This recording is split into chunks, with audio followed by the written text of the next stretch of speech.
Earth debate, Uncut and After Show. I'm your host Nathan Oakley, and if you are new to this channel, or you've not done so already, then be sure to subscribe. Hit the bell notification icon and join button if you'd like to become a Nathan Oakley 1980 channel member and keep up to date with the Flat Earth debate. If you would like to support the channel, there is a super chat that runs alongside each of these shows while they premiere, and there's also a Ko-Fi, Patreon, crypto and thanks button in the info box below the video. Speaking of Patrons, I'm going to do a quick shout out to all of you who do support me on Patreon. So, a massive shout of thanks and appreciation first and foremost to new Patreon Smith, Level Playing Poem, Amish, Vitali Z, Colton James, BG, Survive the Spin, Effie Patriot, Steve, On the Level, Thomas van der Zander, Gary Hughes, Measured Flat, Chris Wouters, No Smart Comments, Mitch Kennedy, Rod, The Names Burley, Twad Wazzle, Jason Hornsby, Christoph Fournier, Flat Earth Travolta, J Mels 24, Unimento, M, Iron 26, Endless, Goldie McKinnon, Retro Bill, Michael Kahn, John Kays, Patrick Gunnels, Banter, Mel B Styles, Hairy Blade, Mobile Max 777, Rob W, Dale West Watson, Unbelievable Productions, Blue Ridge Ranger, Abraham Mohammed, Skeptic 936, Texas Mike, Chow Young Cat, David Wayne Foster, and Dank. So another massive thank you to all of you for supporting me on Patreon. Links to Patreon are in the info box below this video. And with that, I'll hand across to whoever is in Discord and Google so you can enjoy their dulcet tones while I set up for today's live show.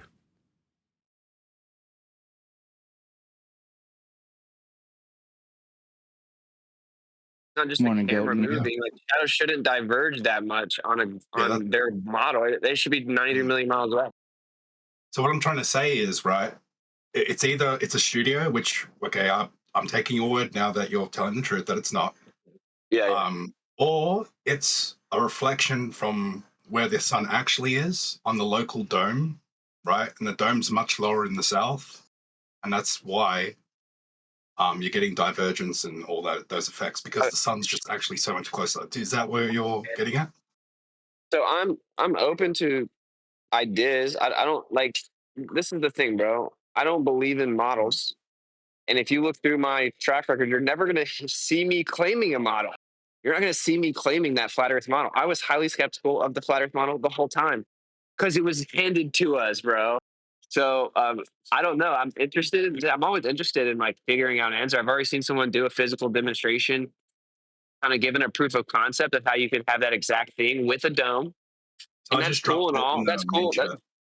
That's cool and all. It's very cool because he actually matched our solar spot observations. You know what I'm saying? So I think that's cool, but I don't need a model. I'm not like I think that's like cultish and that's the trip. The Earth is not a model. You know what I'm saying? I did have a question. I got a question for you that you brought up, and it has to do with you think they knew there was one 24/7 there the whole time, and they kind of set this up just to have egg in the fates of all the flat earthers. Yeah. So to clarify, right? I was skeptical of the 24-hour sun, but I also once this started like being a thing, I started becoming more and more aware that there does seem to be one. And I knew that if they actually took us on a plane to a place in Antarctica, there was going to be one. Does that make sense? Like I knew if we actually went. So when we were on the plane, I'm like, oh, there is one, because and also Duffy, like who spends that much money if you don't know that there is one? So I asked him on my stream, like, did you ask them if there is one? He said no. I don't think he was telling the truth though. Because when we talked to the employees, they all said, like, as soon as we landed, they're all just, yeah, of course, it doesn't go down here. So yeah, that's what I thought. I thought the trip would get canceled, and if it actually went through, then there had to be one. There's no way they're going to take you to a spot. There should be one, and then the sun sets, and there's just no way. I just dropped it in the main chat. Can you see the image? So the snapshot is like I put it up like an overlay of McToon and how much the shadow changed in just a few steps he made. And then the bottom is just the video of where he's actually walking. You can see the shadow increase in length. But I've done another video of this where he's actually walking kind of like from right to left, and then the shadow like flips, dude. It diverges. It has that diverging effect. Can you see it in the main chat? Just like yes. It's like on my phone in a restaurant. Well, okay, but I will say the little I've looked into the shadows, they seem to diverge way too much. Right? They diverge like a local light source. But I just Witsit, I've just got a question about the west to east sun. what's up? Well, So can we everything goes east to west. Okay, you're trying to this little trick question. It just No. it goes the opposite way that we see in the north in terms of like clockwise and counterclockwise, left to right or right to left. It absolutely does. Yep. Okay, so you're standing on the snow. Which way, left or right, is the sun moving? I just like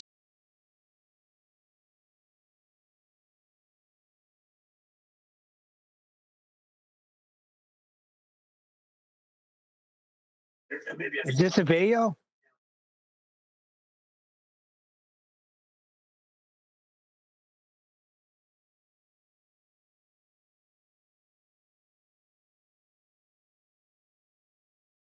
okay. Sorry. I'm like in a restaurant at a hotel, so it's like, what's up? What'd you say? I just asked which way the sun was moving. If you're standing on the snow looking at the sun, which way is it moving? Is it moving from right to left or left to right? Right to left. Right to left. Confirmed. Right to left. No, Okay. obviously that doesn't mean I think I'm like on a ball. You know? I mean, obviously that's what they think, but I don't think that. Strange, But, I right? mean, by the way, this argument, they didn't even need the 24-hour sun. This isn't like a new argument. Like when you go past the equator, the sun sets and it dips off to your left, and they claim that's because the Earth's a ball, and that's not proof of the Earth being a ball either. So there isn't like some new evidence for the globe. So what They does this always say this. prove? They say the same thing with Star Trek. What it proves is that there's a 24-hour sun at the location we went in Antarctica. That's what it proves. It doesn't prove anything else. But I mean, you guys know, like, I wanted to know, bro. When I first got into this, this is one of the first questions I had, just like naturally. If we're all being honest, it was one of the questions you had as well, right? Because most people kind of had at least heard of Eric Dubé, and he was super adamant that there wasn't one, and there was not even light down here. And then as I began to look into it, I'm like, it does look like there's light, like even in southern continents and stuff. So I thought, oh, well, coffee cup caustic would explain it, whatever. I don't know what happens. So the idea that I had the chance to go and look at it myself, and I just think it's a good thing. It's just good for truth in general. You know what I'm saying? So what So do you that's think of really all Robert? Yeah. So what do you think of Robert Shortman's testimony down there when he was there for 18 months? Where was he at? Myrtle, I think it was the Myrtle base. I think it was. Oh, McMurdo? Yep. What he said? He said there wasn't one.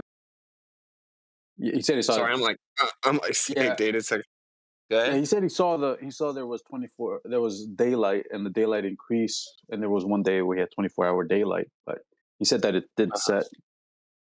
Yeah, well, it does set. It does set on the more towards the coast, right? So this isn't like exclusive to anything, but it doesn't. Do you guys not agree that this is good for flat Earth? The reason I say that is way too many flat earthers because they had like internalized some model. So they had believed a model. The only people claiming that we're Yeah. faking it. This is what's so funny about the whole thing, right? If people are getting so upset that they're claiming that I'm a Masonic shill actor and that was a stage or whatever, they're kind of, subconsciously like telling on themselves that they internalized a model. Because if you actually understand the evidence for flat Earth and what truly proves the Earth is not a spinning globe, then you don't need a model. That would be This measurements. impulsive. What's that? Yeah, but like something like Flat Earth Banjo, I mean, he's convinced that there isn't one, and you guys are faking it, and so Yeah, it's going to be he's lost his mind. He looks also his book sucks and his book is wrong. And I don't trust the guy at all. I met with the guy in private, man to man, and said, "Look, man, I appreciate some of the stuff you do. Your book is wrong. Your book is wrong. So I need Did you Jared? to please stop using the book. Do you It makes us look stupid because people invoke the book in debates and someone goes and looks into it, and like, wow, flat Earth doesn't That's not the only understand thing that what the makes us globe look stupid. says. No, and the point is that he refused to take it down, and he was like, "I don't have time," and he just like kept it out and didn't correct it. And so at that point, that's kind of like silly to me. You know, Okay, if you if he's can't like got to admit take when you're that wrong down, about doesn't things, Dave Weiss have to return all his money? What about Dave Weiss's app? Well, I think that I've been very outspoken against the idea of a model, even including Dave's app the whole time. I think that Dave's app is useful, though. You go to that little question mark, and you get to get past censorship. So I think that people shouldn't. Did Jaren internalize a model? I think he. Do you think definitely Jaren did. internalized a model? Yes, I think he Yeah. definitely did. Certainly early on in Flat Earth. Early on. Don't you find it odd? I mean, I was having a conversation in his chat quite recently. Aren't you thinking that Jaren's he on got that model document? He's on 2 documentaries. You know, he proved to people. He think that he proved that there's curvature. Now he's proving the antecedent consequence of a sun proving the shape of the Earth. Do I think it's weird? No, I don't think it's weird. Like, first of all, we're not in a documentary for this. What are you talking about? Where did you get that piece of information? There is a documentary. We have final cuts. We have a superseding contract of release forms. We have complete and total control over the entire documentary. And then we're giving interviews, in which, of course, I'm just saying, actually, physical empirical measurements of the surface of the Earth falsified the globe, and so celestial observations are independent of that. So if we're going to be in a documentary, we get to control it. I think he doesn't want to be in it at all. Hold on a Because second. of what Why you don't just you said. just say, instead of saying it falsifies the globe, why don't you say it proves that Earth is flat? Because that's what it does. We got pitch data, we have measurements, we have celestial navigation, and this nonsense once and for all. So don't you think it's actually a good thing that, okay, this is like, it's a good thing in the long run, right? It's kind of like your girlfriend cheated on you or something. So like, yeah, it really sucks for a second, but, and like maybe everyone in the town kind of knows and it's embarrassing. But it's a good thing you didn't like marry her or whatever. Like I viewed it like that. I knew that Flat Earth, if there was one, obviously the mainstream's going to try to make fun of us. Just please listen, bro. They're going to try to make fun of us, but it's like now I get to go wherever they think they're going to make fun of us, and then say that the Earth measures flat. So I don't know. I don't see how this is a bad thing. 58 in that. I think it's a good thing because now we know. We know there is one. Doesn't. We didn't know before that. And we were all if everyone's being honest, we were all very skeptical that there was 24 hours on Antarctica. Objectively, everyone knows that we were skeptical. You think this was the only way to falsify the Gleasons? This was the only way to do it? No. There are many ways. The Gleasons. So it was already falsified. Right. Personally, so that concept was all. You notice I never claimed that concept or model. I mean, yeah, Jaren did for everybody though.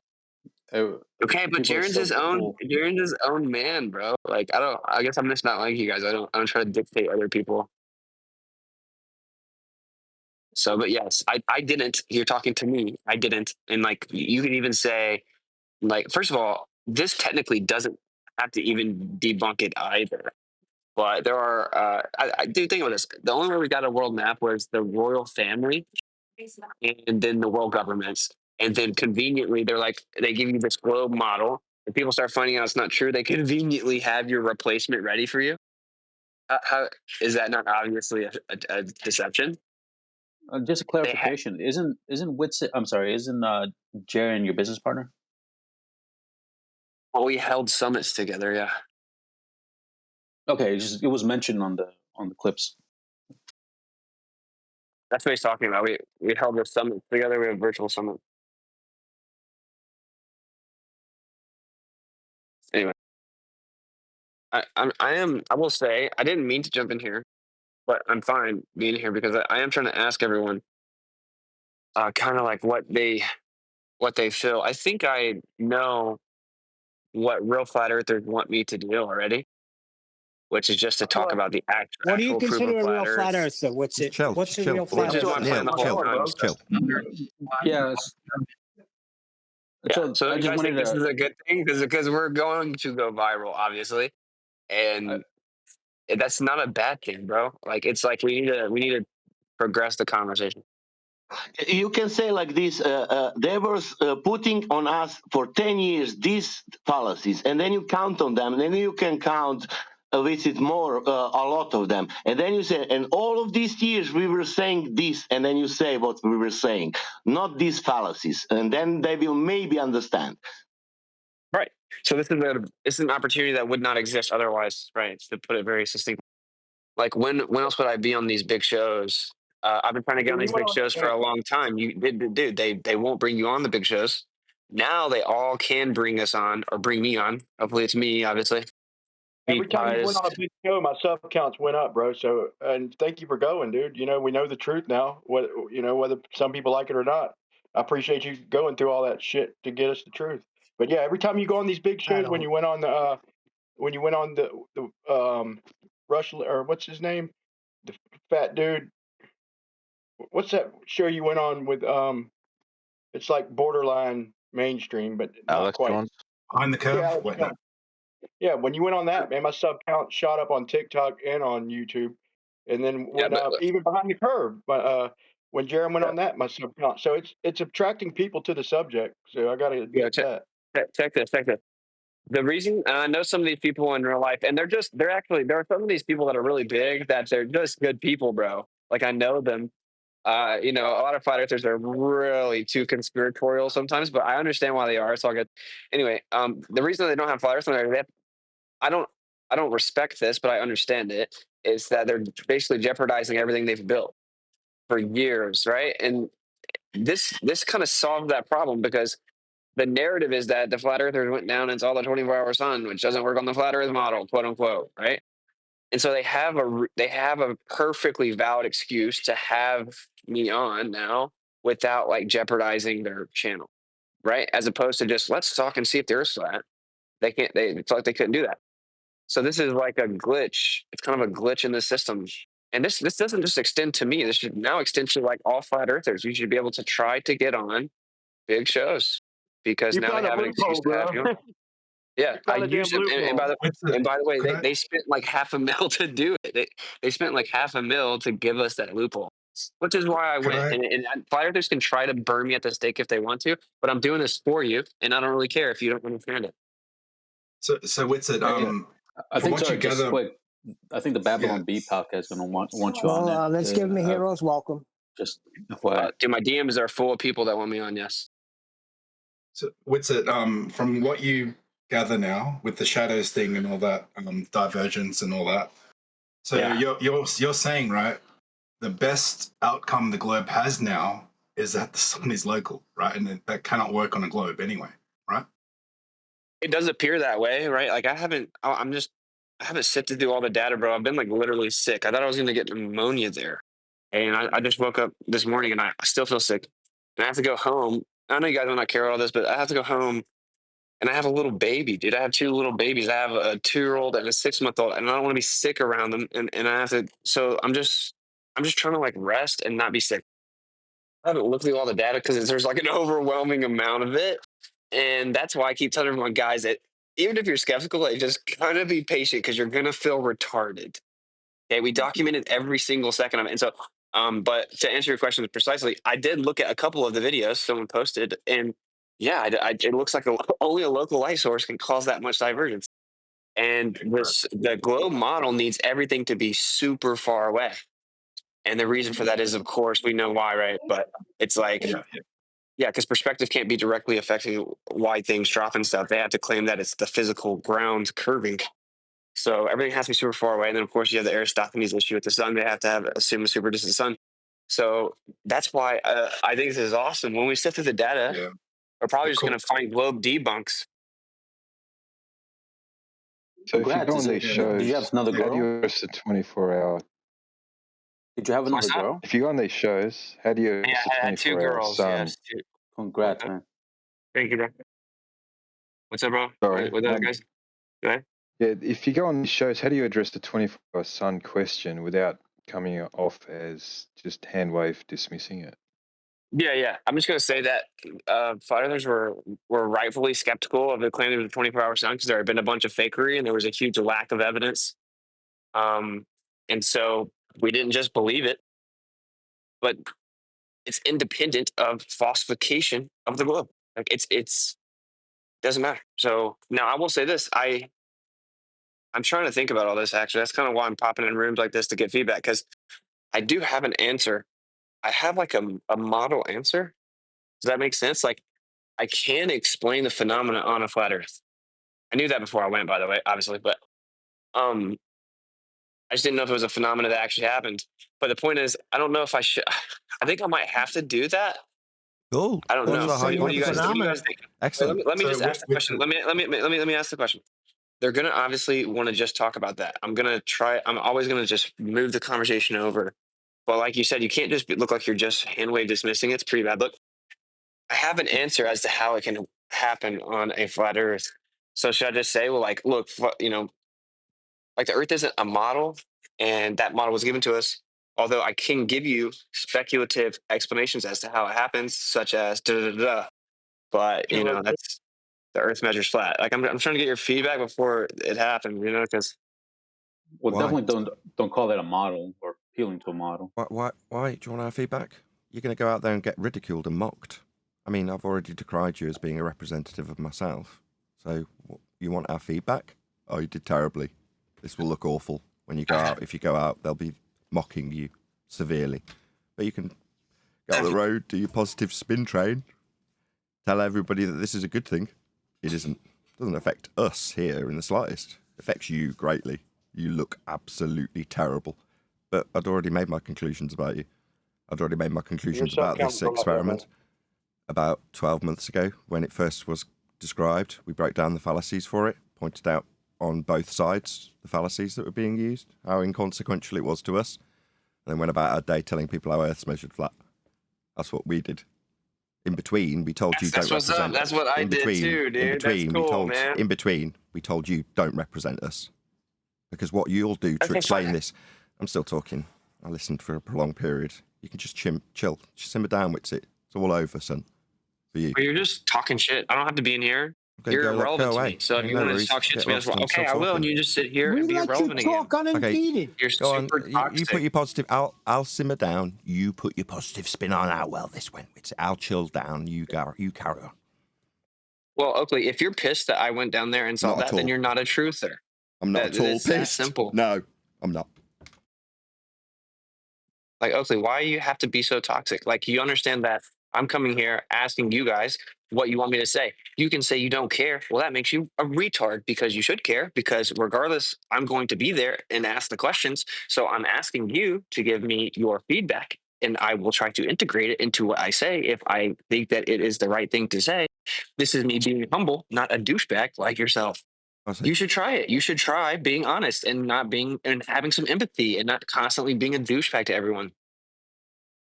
Thanks for the advice. No, we gave you You're welcome, bro. We gave you advice before you went.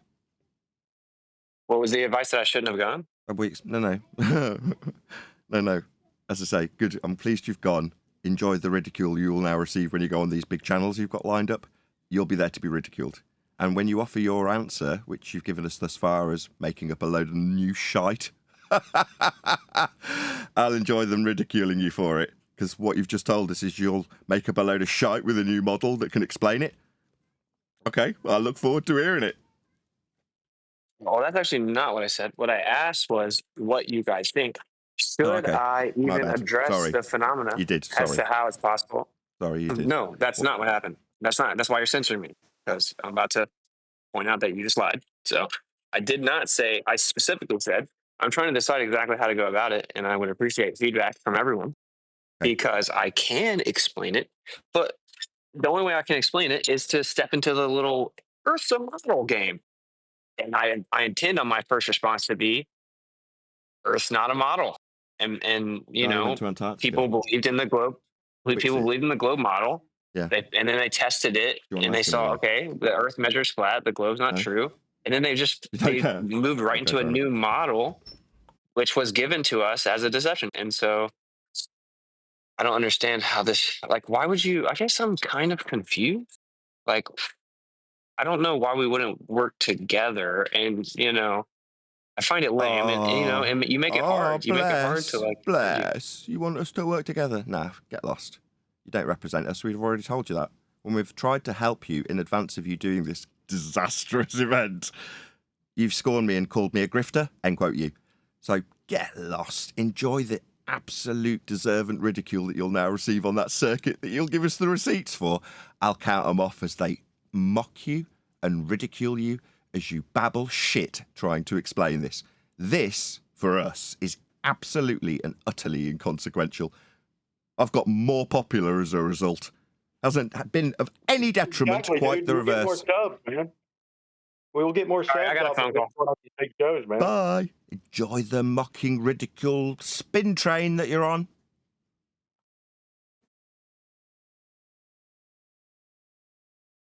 You notice more sub count though when he goes on these big shows, man. You got to give him something for that. Sorry, are you still living in hope that this is going to be positive based on what Witsit just told you? It's never going to be positive, bro. Never going to be positive. Okay. Do you want me to bolster your positive spin that you've received? Oh, yeah, this is definitely going to be positive, Brian. Definitely going to really, really bolster our numbers. It's going to bring people to the subject, mate. Wonderful news, says Witsit. Me, I know what's going on. This is very bad news. Not for us, Brian. Just to get that absolutely clear. I get it, Nathan, man. But it's never going to be positive, bro. You gotta know that, right? Well, for me, it is absolutely been positive, without question. Not for you, not for a lot of other people, not for Witsit. Now he wants me to work with him. End quote. No. I'll watch you getting mocked and ridiculed, absolutely and utterly impervious to it, because it makes no difference to us what we've been saying and how we tried to advise you prior to you going. Yeah? You'll come up with a model, will you?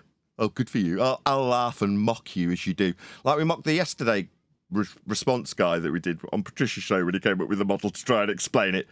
Yeah, they did that 10 years ago. Joshua did that. Wowee. Well done. I'll mock you as well. Right?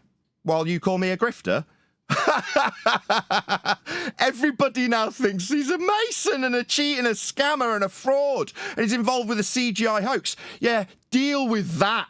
That's what you've got lined up for you. You've heard it here today. Everyone's on tenterhooks, walking on eggshells around him.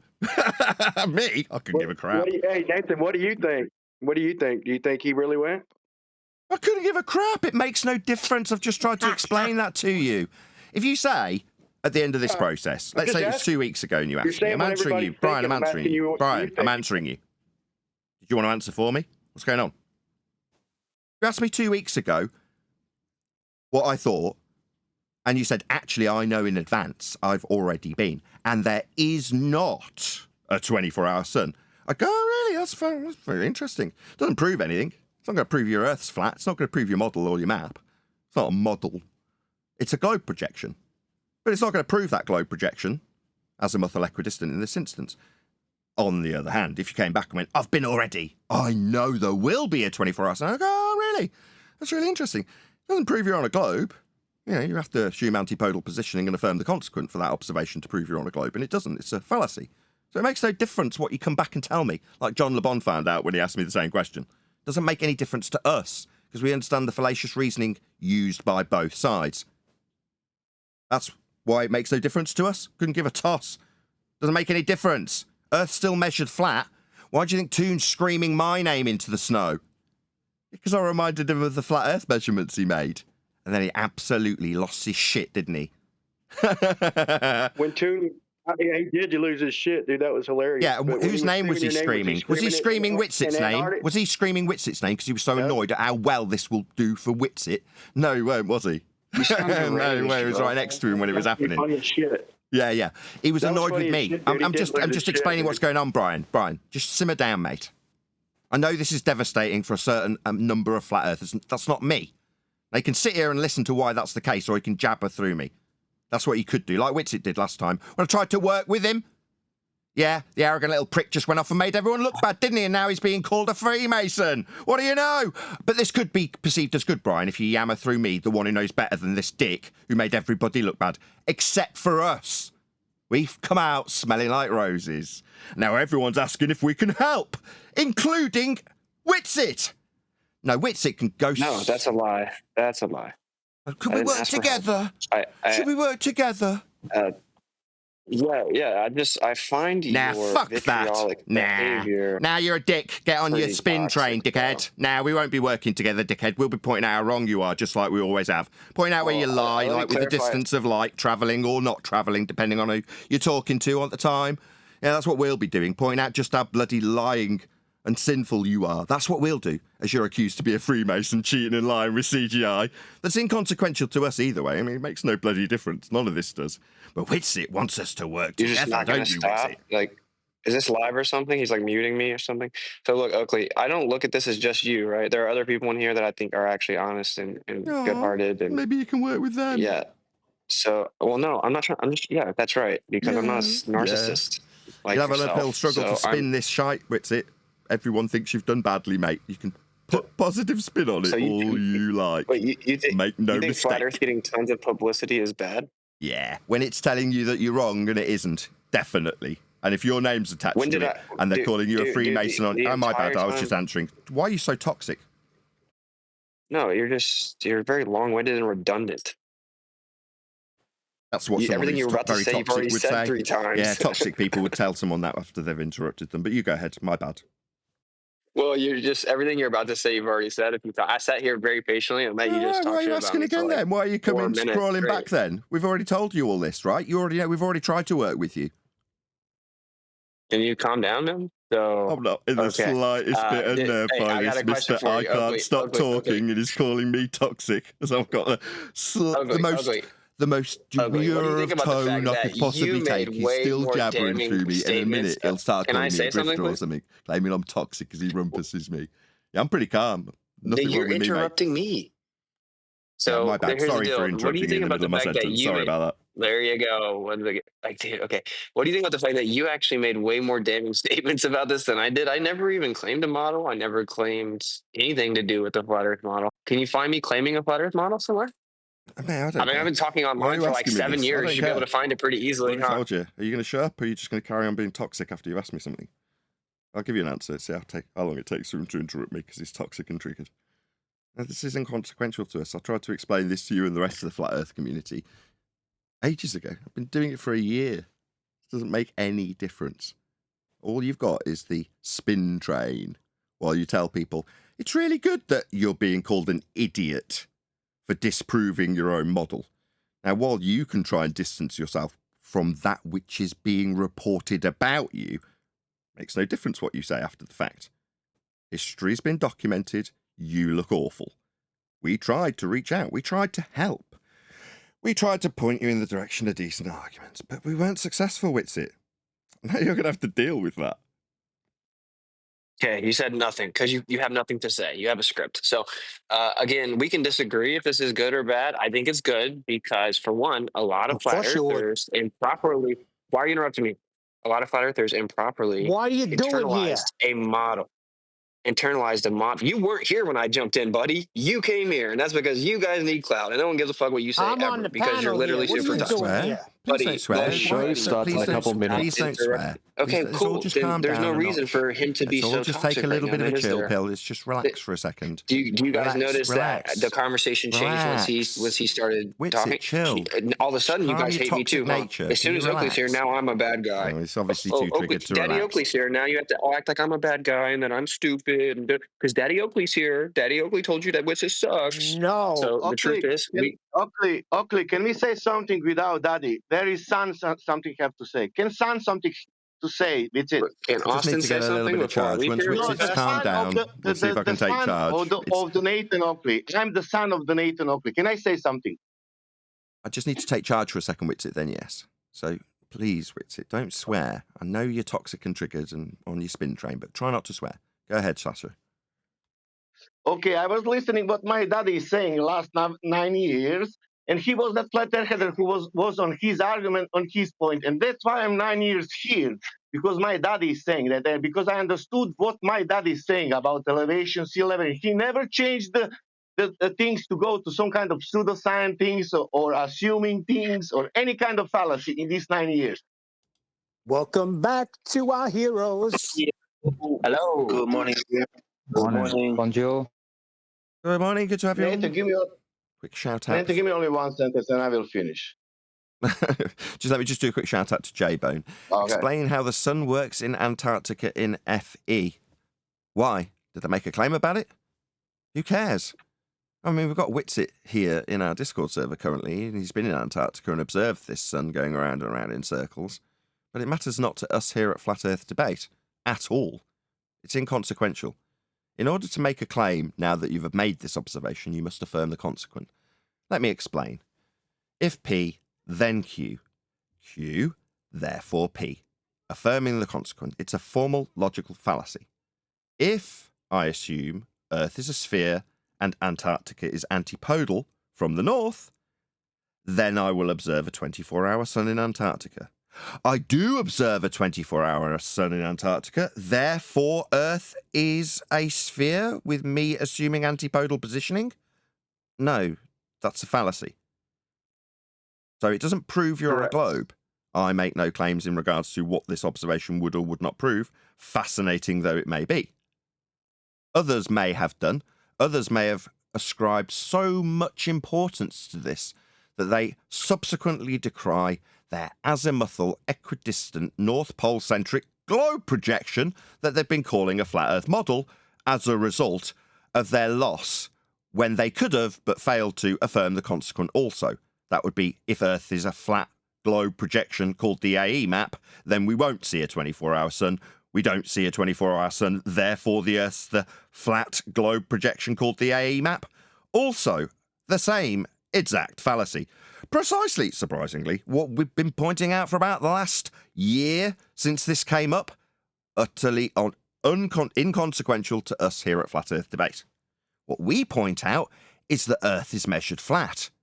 And upon it being pointed out to me immediately when it had occurred, I told the person informing me that would be McToon about his flat Earth measurement.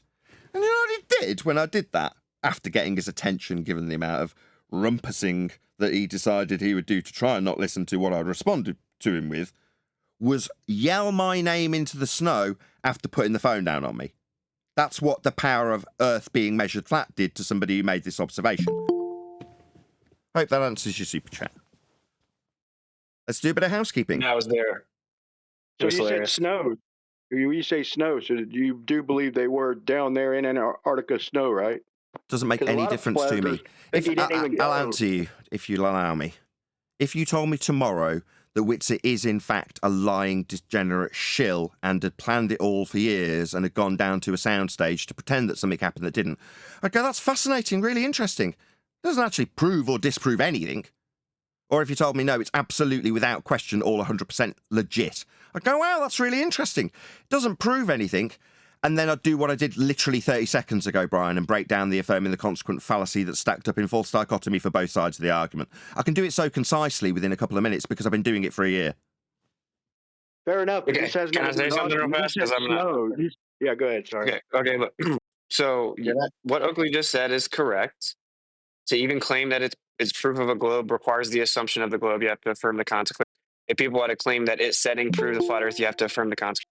It would have geometrically falsified the globe model that's reified and assumed, but if it's set, right, that's the only thing that would have been definitive there. But this is a good opportunity to literally break that down to people and explain that and then point them to the actual evidence, which is that the Earth measures flat. I see. It'd be a good opportunity to break this down after the fact. But we'd suggested to you this before the fact, and now you're saying that you failed. It would be better that you followed our line of rhetoric. Oh, that's interesting. No, we don't care. We'd point this out to you. I hadn't finished talking, but you're a bit toxic and a bit triggered and need to interrupt me. I understand. No worries. I'll just try that again. Hopefully toxic Witsit and his failures on his spin train won't interrupt me for a second time. We'll see how we get on. No, Witsit, you failed miserably. You didn't point out that it was an affirming the consequent fallacy, or you'd have said that. Saying it after the fact doesn't change anything for us. We've been saying it for quite some time. I did say it before the fact. Multiple times. All right. Do you want to give me, where did you say it? Give me a timestamp video. Let's have a look. Okay, no worries. Okay, let's have a look. Which video did you say exactly that in? Give me the timestamp and we'll go and have a listen. I don't remember the timestamp off the top of my head, and you know that would be insane. I would have What, to to back that we've... Rain Man. sorry, just want to stop a second. Thank you very much indeed. So you can't direct me to the show name? So I think even in where I had him on my channel, that came up, maybe not, but yeah, I'll find the time. Was that the show title? That was a very strange show title. Could you give it us again? I don't remember the show title. Okay, so wait, just to clarify, you're claiming that you never heard me point this out, and you think I didn't point this out? I don't care. You're gonna admit you're wrong when I show. When you're done talking. So you're gonna admit you're I'll wrong answer you when you're done talking. Was that rhetorical, or are you actually asking me when you direct something to me? Well, I wasn't done talking. So you're gonna admit you were wrong, and I did point out that it was an affirming the consequent to claim it proves the globe before I went. You're gonna admit you were wrong, right? If you'd have done that, you wouldn't have needed to go down there. It wouldn't have made any difference to you in the same way it makes absolutely no difference to us, and we've been pointing that out for 12 months. As opposed to pointing out the fallacious reasoning that would be involved on both sides, you went down there to see if it happened or not. Now, you obviously wanted to know either way, and that's being spun by the media as you failing as a flat earther and a flat earth being disproven as a result of this reification held up in false dichotomy by both flat earth and globe earthers when they affirm the consequent. That's what's actually happened. Now, I didn't need to go down there in spite of being offered a fake ticket that never existed, that was never offered to me. Nevertheless, it was promoted as though I'd turned down a ticket I was never offered that didn't exist, and I still didn't need to do anything more than point out it proves nothing. Therefore, there was no need for me to do anything.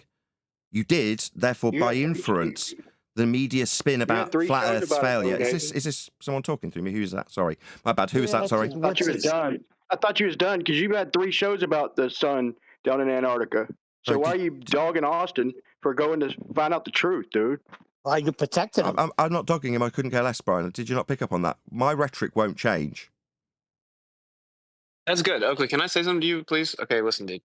I want you to understand why I did it, and you can disagree. You can disagree with it. That's fine. Okay. Well, I went down there because I actually just wanted to know. Okay, I'm actually I'm a truther, meaning that I didn't know if it was there, and I thought all the fakery was super suspect. And anyone that's being honest, when you first got into this is a topic that pops up, and everyone's like, "We don't know." So it was a big question mark right now before this trip. I wanted to see it myself. I wanted to know just on its face right there. I knew that it was with toxic people. I knew that they were being deceptive. I knew that they were like giving us poor treatment compared to the Globers, all of that. But I'm like, I would never spend the money to go down there. I know it doesn't actually prove anything. I know there could be clouds. Someone's paying for it. We went down there and it was completely clear for one day, which is insane. And I got to see it myself. Okay. So that's just the reason I went down there. Okay. And almost done. The reason I think it's important for Flat Earth is you're right. You and your crew and many other Flat Earthers don't claim that this is proof or disproof or it's mutually exclusive or whatever. But there are so many Flat Earthers that are ignorant, for example, all over TikTok, that specifically do make this claim. Okay. So this is a real phenomenon. It makes us look really stupid to make all these definitive claims that it doesn't exist. Now we can move past that. And last thing, if I didn't go, they would have brought someone else. Okay. And it would have been even worse because they wouldn't have even understood the true arguments for Flat Earth. And then they would have been paraded. So I took all the attacks. I'm getting attacked by the Flat Earthers themselves, by all the Globers, by the mainstream. I got sick. I spent money I didn't have. I did all of that with no sleep to try to help. That is the truth. And if you can't empathize with that, that's fine. But that's why I did it. Can I say now, Nathan, because it's connected? No, I'm trying to talk to Witsit. Do you mind, Sasha? Right? He's doing this like Neil does it, and I have to tell him off, and you're getting more and more in terms of like, but I wanted to say in the beginning. That means I'll have to mute you if you can't shut up, Sasha. But you said, in essence, just to summarise, there was quite a few points in there. You essentially just did this for yourself, to see for yourself, because you wanted to know if it was or was not the case, because you're a truther and you wanted to know the truth and you're for truth. Okay. The problem with that is that it wasn't just for you. You're being held up by the media and you're representing all of us as a flat earther. That's the first problem. Second problem is you're not a truther. You're a liar. I've exposed you as a liar and you've lied directly to me to defend the lie you told when it was pointed out to you as a lie. I'll example that now, just to be absolutely clear. You say light doesn't travel, but then when on one of these big shows, when we were trying to like work with you and get you to propagate the good arguments about Earth being measured flat, you lied about your own rhetoric within ether and conceded a point about light travelling through a telescope, making you a liar. Now, in the face of that lie that you, a liar, said, that's an intentional deceit, you called me a grifter. Now, based on that, I'm happy to watch you burn. Yeah? You're a liar, not a truther, and you're only, as you've just told us, there because you wanted to know. So it wasn't for the good of any community, the community that's now calling you a shill, claiming you're a CGI grifter, scammer, and basically just you've got to live with this for the rest of your life. Alternatively, there's people on the ball saying you're a saviour because you've proven Earth's a ball. Now, me, I don't sit on either side of those two false dichotomies. The false dichotomy isn't affecting us here on Flat Earth Debate at all. But in terms of your justification for why you went, given there's no need, given you didn't point out the arguments that would negate the need to go, you're saying the only reason you did go was because you personally, selfishly needed to know, because you're a truther when you're a liar. Okay, You're eliminating the whole second part Thank you. of what I wasn't quite done. I mean, it's not like you're toxic and because you're lying. before You're I finish. a liar. It's not like you're toxic or anything. I haven't quite done. It's my show and all. Yeah. So based on that, it's okay, Mr. Toxic. Can you stop interrupting, please? I know you're very triggered and this is very detrimental, and you need to get your positive spin out as quickly as possible. Unfortunately, I wouldn't do it here with 30 okay, people. I'll let this toxic grifter go. Go ahead, toxic grifter. Thank you. You eliminated the entire second part of what I said and then intentionally I didn't finish. You interrupted me before I got to the end there, Witsit. Maybe you're going to criticise me for not being able to mark all your points down when you were interrupting me. My bad, son. Look, son, you're belligerent, you're a liar, you're toxic, you're a grifter, and now everyone thinks you're a shill. Now, why the hell would you come here asking for me to work, quote, with you? No. What part of that don't you understand, Witsit? Yeah? You're no benefit. I haven't finished, Mr. Toxic. Yeah, maybe I haven't addressed all your points. You're going to criticise me again after you interrupt me for not addressing all your toxic little points that you've shielded the globe for. Presented it. You said that was the only reason I went. So I don't need to hear what else you said. You said that I just claimed the only reason I went, and that's a lie. That isn't the only reason I went. Now we know why you're here. You're here so you can, quote, work with us. And I've said no. Yeah. I haven't finished, toxic grifter. Try again. I've said no. We won't be working with you. You're very detrimental to what we do here. That would be prove Earth's flat. Not grift for ether. Not lie about what Lite does. Not call other flat earthers who work very hard like myself grifters when they're proven to be liars. Not justify their reasons for going to Antarctica in spite of its inconsequential nature, as being for you to personally see it for yourself. How very selfish. That backfired, you wanting to see it for yourself, because now the media are spinning what you and Jaron did into a proof of a globe and a decriance of everything that the people around you stand for. Now, we haven't been affected by this. In fact, it's been quite positive, Witsit. And what we will be doing without you is guiding the remaining flat earthers, the ones that don't run away because of you, into understanding how Earth is measured flat. That's what I will be doing without you. We do not want you. Okay, can I respond? Okay, look. So you may. You have my permission. Thank you, man. So I actually didn't even mean to jump in here. I jumped in and then I'm like, oh, damn, I'm in the wrong room. The people that were here before you got in here knows that's true. They started talking to me and I started talking to them. And when I said that I wanted to work with you guys, it was just in terms of like how you would, I'm just trying to get input from everyone. How we'd clean up your mess? Is that what you wanted us to figure out, how to clean up your mess for you? That's why you had to, no. Now, you left off the most important part, which is if I had not have gone, they would have taken someone else. And then they would have still had this publicity. They would have still run this narrative. They would have still misrepresented it. And then they would have had someone that doesn't know the real flat earth arguments on all these big shows. I looked at it as a selfless act. You just tried to spin it that it was this like narcissistic, selfish reason I went. You don't know them. I went because I'm like, damn, I'm going to get attacked, which I am. I'm going to be like turned on by half the community. I'm going to be attacked by all the Globers and mocked and ridiculed. I'm going to be smeared all over the place where family members are reaching out to my wife and stuff like, "Oh, I saw Austin." It's terrible. I got sick. I spent money I didn't have. I barely got to sleep. I did that because I felt that if we didn't have someone that truly knew the real arguments to go, it would have been 1,000 times worse for flat Earth. Please. That's not what you said 2 minutes ago. When you answered 2 minutes ago, you said you wanted to, quote, see for yourself. So you're a liar. He led with that, both, dude. wait. I said both of those things. So yes, I did. I was curious if it existed, but the reason I went was not what you're claiming, that I thought it was conclusive or consequential in terms of what the Earth is. I was very open and vocal that it wasn't. I had Duffy on my show and told him to his face. He was very disappointed. He was going to have to spend all that money on me, and then if I saw it, I was going to say Earth is still flat. Right? Okay. I was very clear about this Fair enough. beforehand. And when you were on Tim Pool's show talking about our light travels, would that be included in that? Is it You know like how Austin you're just feels going to about Light, deflect? though, don't you? You're just going to deflect to the light thing? Because I'm not going to say, I'm really busy. Deflect to your lie? Sorry, what I'm doing is going over your lie. Because you said you're a truther and that you were there to see it for yourself as a truther. He speaks about Light colloquially one time, and you harp on that as being a lie for months, bro. Excuse me, Brian. Brian, this man is a liar. And last time I pointed this lie out to him, Brian, you don't need to defend your white knighting. Will be stopped if you can't stop yourself. This man is Can one of the moderators control this man, please? He's ruining my live show. Can one of the moderators sort him out? Thank you.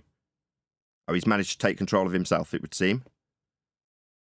This man is a proven liar. Witsit is a proven liar. When on these, quote, big shows he's getting the receipts for. He wasn't trying to work with us last time he came here. He was rubbing in our faces the receipts he'd be getting for the big shows he went on when he lies. Now I'm pointing out his lies, given that he claims he's got to go down there knowing all the good arguments. No, when he's on these big shows, he just lies. Now, when I pointed that out to him last time, he called me a grifter and lied about it. Again. Now, we're at the point where Witsit knows it would have been detrimental. And his excuse, well, it would have just been someone else. What? Someone else suffering all the detrimental effects that are ascribed to you? Oh, it's only negative effects when it was just could have been someone else. No, Witsit, this is all on you and Jaron. Yeah. So I know nobility seems to be an inconceivable concept to you, but I actually did this because of what I just said. And the truthers will resonate with that. You have a narrative to push that I'm some evil person or whatever. No, liar. But it's pretty not simple. a narrative that I'm trying to push. I've just put his lie to him. His white knight came in and tried to defend it. He said I was trying to obfuscate. No, I'm proving, because I've already done it with him chanting through me and reiterating that, which is just some hand You wave. just interrupted me. Yeah, you're going to chant through me, so I'll just close the Discord line so I can reiterate to my audience without this very toxic man chanting through me. He is a proven liar. And when it's pointed out to this proven liar what his lie is, it's stutters and deflection, Nathan. The deflection, light travel. No, when you're out on the circuit, you're a liar, and I've proven it. The response, you guys like this guy? Toxic, you like this toxic behavior? Man, toxic. Toxic. But it's right. But it's all. We like a show. Yeah. I think it's got a good show. Man. It is a good show. You don't act like such a douchebag, maybe. If a panel member could get in. Well, at this point, it's personal, right? Look, Oakley, are you done? Really, can I respond or no? No, actually, I'm trying to talk. Oh, yeah, yes, my bad. Go ahead, Eli. All I'm saying is Witsit said that reason that he went is because another flat earther would have went, and they wouldn't have been able to propagate all these good arguments while going on these shows. Okay. Correct. After the fact, though, I don't feel like people, at least in the streets, the whole, popular part about all of this, I don't get the feeling that anyone understands that it's affirming the consequent coming from you or anybody on that side. I don't get that. Elijah, feeling. why you? And why, I don't why, know. did- And I don't know. And I also why don't Elijah know. did jump before and I me? also Shut don't. up. Stop interrupting. And I also don't know what you'll be doing moving forward to I don't know, I guess do the same thing we're doing now, which is saying, thank God we don't have to deal with the AE stuff. We don't have to deal with you guys talking about ice rings. We can just talk about elevation angles and how the Earth is measured flat. That's a great thing, but how are you going to do that moving forward? This isn't a criticism of what you've done. I just want to know what you're going to do moving forward. Yeah. Okay. So my intention the entire time was to lead with the fact it's an affirming the consequent, which is obvious. You have to assume the sphere to even begin to claim this is evidence for a sphere. Okay. So that's going to be the first thing I say on all these shows. And I knew that already. And then I'm going to say this is the actual evidence for flat Earth, and that flat Earth is not about a model, and that the Gleason map, A map, it's just a globe flattened. And in fact, the royal family got the freaking map, gave it to the world, and then the king made a decree that said it's illegal for anyone else to make a map unless it fits within that longitude latitude system. So listen, the world is about to get to hear the real flat Earth. This is so beneficial. The fact we had so many people in flat Earth that had a model and believed in a map and didn't understand why the Earth is flat. Now that shakes this up. That either you understand why it's actually flat and you're a real flat earther, or you leave because you didn't understand it. This is immensely beneficial to flat Earth in the long run, and it sucks for me personally in the short term. But I did that for flat Earth truth, Oh, dude. did you And do you can it for try to us? claim otherwise. Oh, thanks. A minute ago, you told us that You're you welcome. appreciated and understood how detrimental it would be for us. So you understand how detrimental it could have been for us prior to going. You understand how detrimental it would have been for someone else, but you ultimately did it for us, and it's of great benefit. I see. I understand. Thank you. In the long run, it In is the of great long benefit, run. yeah, Gotcha. because Thank you. I was kind of rounding out with that. That's Yeah, brilliant. the Thank you very purpose much. always beneficial and 24 hours sun is the Thank truth. you. Got to take charge of a live show now. Thank you. That was wonderful.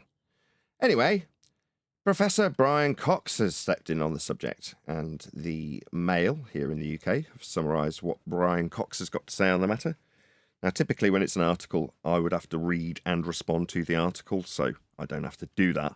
I've boshed it together with a bit of voice reading from a computer, of course, so it's a bit robotic, but nevertheless, it means that you don't have to listen to me and everyone else for that matter. If you feel free to pipe in, responding to what this article had to say in this regard.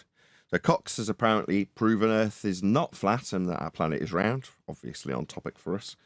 So that's what we're actually covering today. So if the spin train can wait till later, we will be watching it unfold, as we have typically done prior, presently, and will do in the future.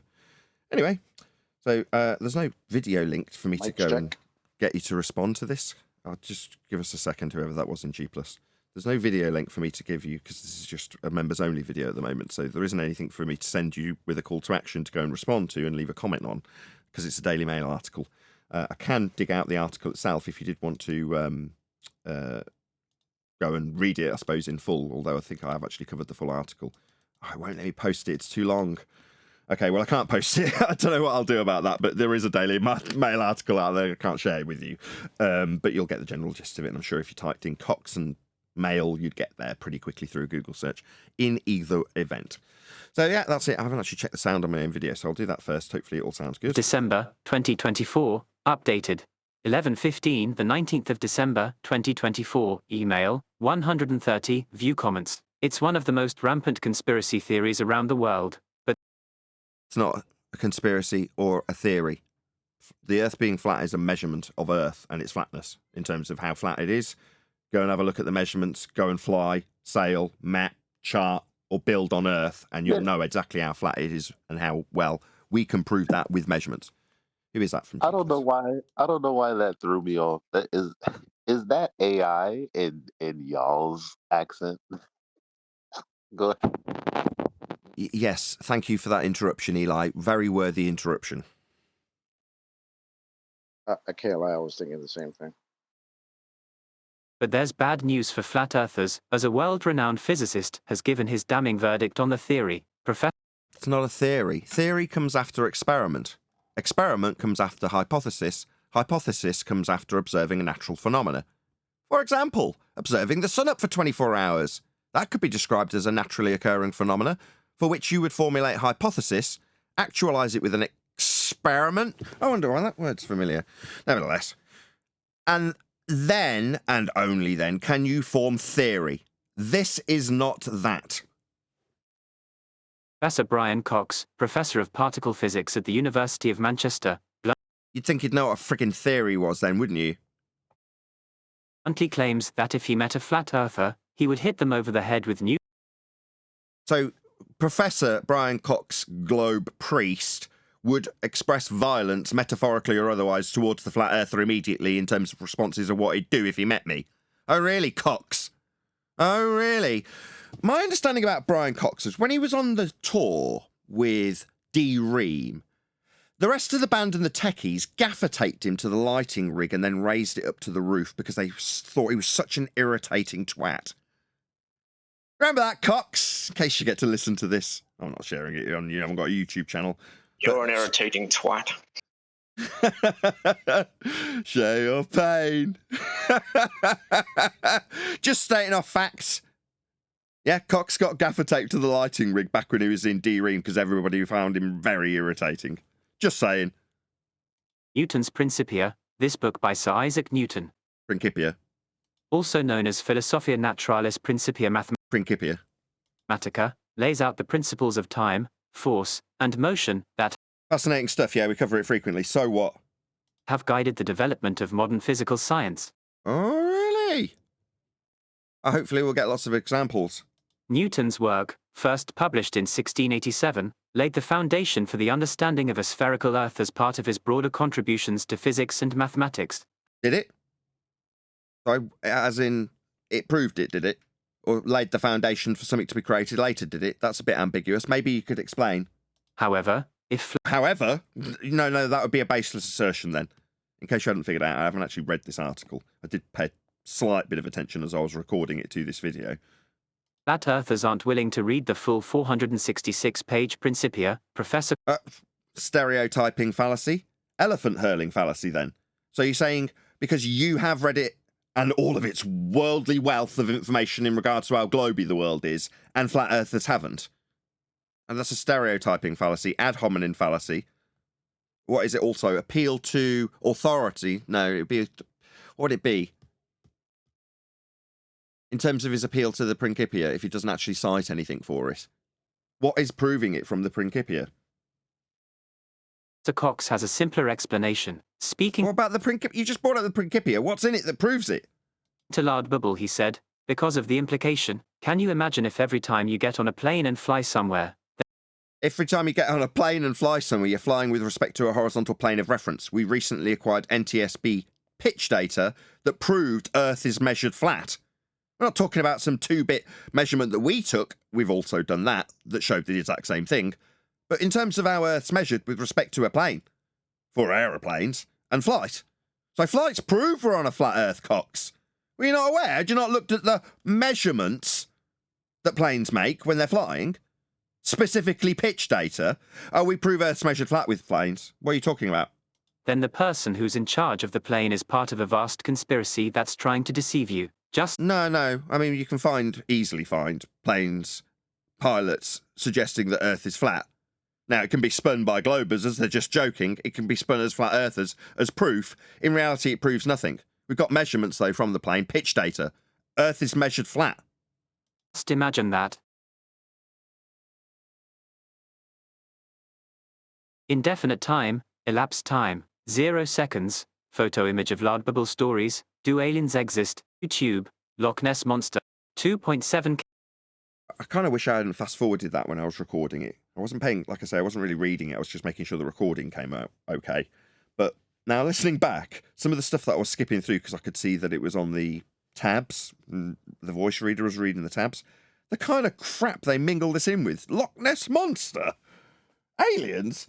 Oh my God. Yeah, this is the kind of crap that we get tarred with when we speculate with models and fail to appreciate what science actually is. We get hoodwinked by people like Cox. K viewing now, I transitioned to become a boy. Now I'm suing those who encouraged me. 49.1K viewing now. Smartest man in the world shares what he thinks happens after we die. 4.7K viewing now. People who believe the idea that the Earth is disc-shaped rather than round are called flat Earth. It's not a belief. You think I believe in the NTSB pitch data? That's not a belief. That's showing you measurements. Proving Earth's flat with those measurements isn't a belief. What's he on about? Because Earth's surface looks and feels flat when we walk around it. Oh, I heard someone say that recently. Who is it that recently said that? Talking about how it looks and feels flat. I can't remember who it was that said it. Somebody recently. Who was it that said that? The one frickin' time I expect Neil to actually pipe up. My God. Wakey, wakey, Neil. I don't know. You said something to me. Sorry, I was doing. Yeah, no, you're only interested when I'm jabbering about something exciting and interesting. When you're actually useful, you're not paying the slightest bit of attention. Thanks, Neil. Well done. You'll pick it up on the recording, I guess. It's the freaking bathroom. Don't take it out on me. Damn, man. I'm not taking anything out on you. I'm pointing out that somebody somewhere, Neil, recently, if you'd have been paying attention, said that Earth kind of looks and feels flat. It was somebody. Did you mention something about somebody saying that recently? Oh, yeah. I'm sorry. Yes. Witsit and Jaron, both on the plane, said it looked so flat, and then on the ground said, but it seems so flat. Yes. Sorry. It kind of looked and felt and seemed flat to Witsit and Jaron when they were out causing irreparable harm to the flat Earth believing community. Not us. The people who know it's flat, it was inconsequential to us. But the people who believed it was flat alongside tossers and charlatans and grifters and scammers, potential Freemasons and CGI purveyors. I don't believe any of that. I couldn't care less. Could all be true. I don't care. Makes no difference. Does anyone know if Jaron has made his transition yet? I didn't know he was becoming a girl. Well, he's transitioning to a glober, as far as I heard. I'm waiting to see what the result of that is. Well, he did say, he was reading his chat, and he was telling him, listen, I don't know how you could reconcile it. It's a 24-hour sun. If you could figure it out, it just don't work. Oh, so he was appealing. It don't work. So therefore the surface is curved. That's his conclusion to that. I don't know. He was asking people in chat, maybe they could figure it out. I don't know, Nathan, what do they have to figure out? I don't know. People tend to come to videographers like myself and Jaron for them to be led in terms of the education that we've garnered and are now publishing to them. Like, I mark my video as education. I mean, it'd be a bit of a disgrace if I'm like, oh, right, guys, I have no idea about this endeavour that's called an experiment and its result. But given that it's being called an experiment and there's a conclusive result that's in detriment to this A map that everyone thinks is the model of Earth, I don't know, maybe you could tell me in the comments, said Jaron, apparently. No, when people come here to actual flat earthers who know the score about what the world is, that would be flat. We give them measurements of Earth. Now, if they're a baller and they want to shove in the face of flat earthers like myself a sun being above the horizon for 24 hours in Antarctica, I go, oh, that's really interesting. What about how Earth is measured? I mean, for an example, Toon might want to call me up and tell me, hey, sun's still up. I go, that's really interesting. What about those flat Earth measurements you made in the 10K challenge? Does this make them null and void? He'll just hang up the phone on you, of course, if that happens, and scream your name into the snow telling you there's no guns down there. Well, I just thought, yeah, obviously, Earth is measured flat. That's how we're leading. But did we talk about Brian's video yet? No. I don't want to either. Not because I don't like Brian. In fact, I love Brian. He's amazing. And I wish he'd come back. And I'm actually quite heartbroken that he's buggered off temporarily otherwise. But nevertheless, right? Brian, if he was here, what I'd say to Brian now, he's not, but hopefully he's listening or someone will pass this on to him. Just watch this unfold. Right? Let the numpty flat earth believers try and unpick this because of their cope that they need, because their model failed or their belief failed. Whatever it is that they need to do, let them do it. And just watch. Now, I get there's going to be people out there that go, no, I must. I've got to look into it. It's like, okay, I get the intrigue. And I'm not going to stop somebody, let's say, if we were to come back to it in 6 months and say, okay, now the dust's settled, let's have a little look at it and see what it might actually show us. But for now, given that for the last 12 months we've been saying this is inconsequential to us, it still is, nothing's changed. Sit back and watch the world burn. We can't put it out And there's no extinguishing this flame. We didn't start, and we're nowhere near to. So just watch and see what happens. Well, can't we say that, which we have, because we've said all that. It takes 15 minutes to say that, get everybody's commentary. It's just there's a lot of energy in the way of people wanting to see this spectacle and talk about it. And so if we take that approach and not go where the energy goes, why not do that? Okay, I gotcha, and see where you're going now. Where the energy goes, yes, is the reporting surrounding it. That's the real, actual effect. Everyone's going, we're going to go mainstream. Oh, well, looks like the guy bragging about the receipts he'd be gathering up for going mainstream, if you want to call it that, a few big YouTubers, then this is the net result of that. A few good gamers and various other people have picked up on this already that have got millions of subscribers on their YouTube channels, and they're all talking about how stupid flat earthers are. And we agree most of the time, and when we're talking about this, and have been past tense over the last year, we've been talking about how stupid they are too, right? So in terms of where the energy's going, it's going to what we're covering now, isn't it, Eli? Like this article from the Daily Mail. That's why I've bought it. That's why I went to the effort of recording it. Now, it's not what the cope that the stupid flat earth believers now need. And I don't disagree that Brian could be instrumental and very helpful to them in that regard. I don't doubt it. But, for me, I'm not saying Brian has to do anything. I'm not going to take to what Brian does. And, yeah, fine, if you want to respond to it, be my guest. But me personally, what I want to do, sit back and just watch. I didn't care before. I didn't care during. I had a laugh and took the piss out of them during. I said there was no sun at one point, just to take the piss. I agreed with the CGI people. Why not?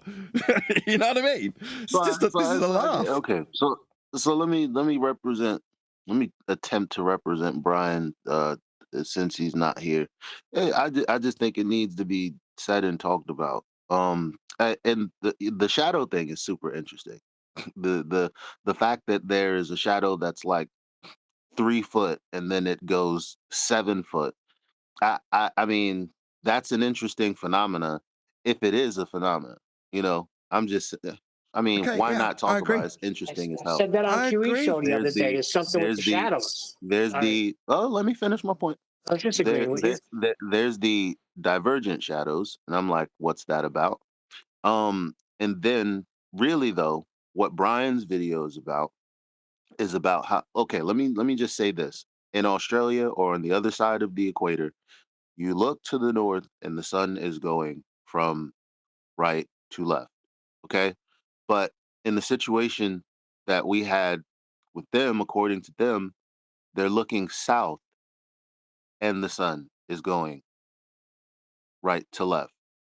So either I'm stupid and I don't understand what I'm thinking about, or that's an immense problem.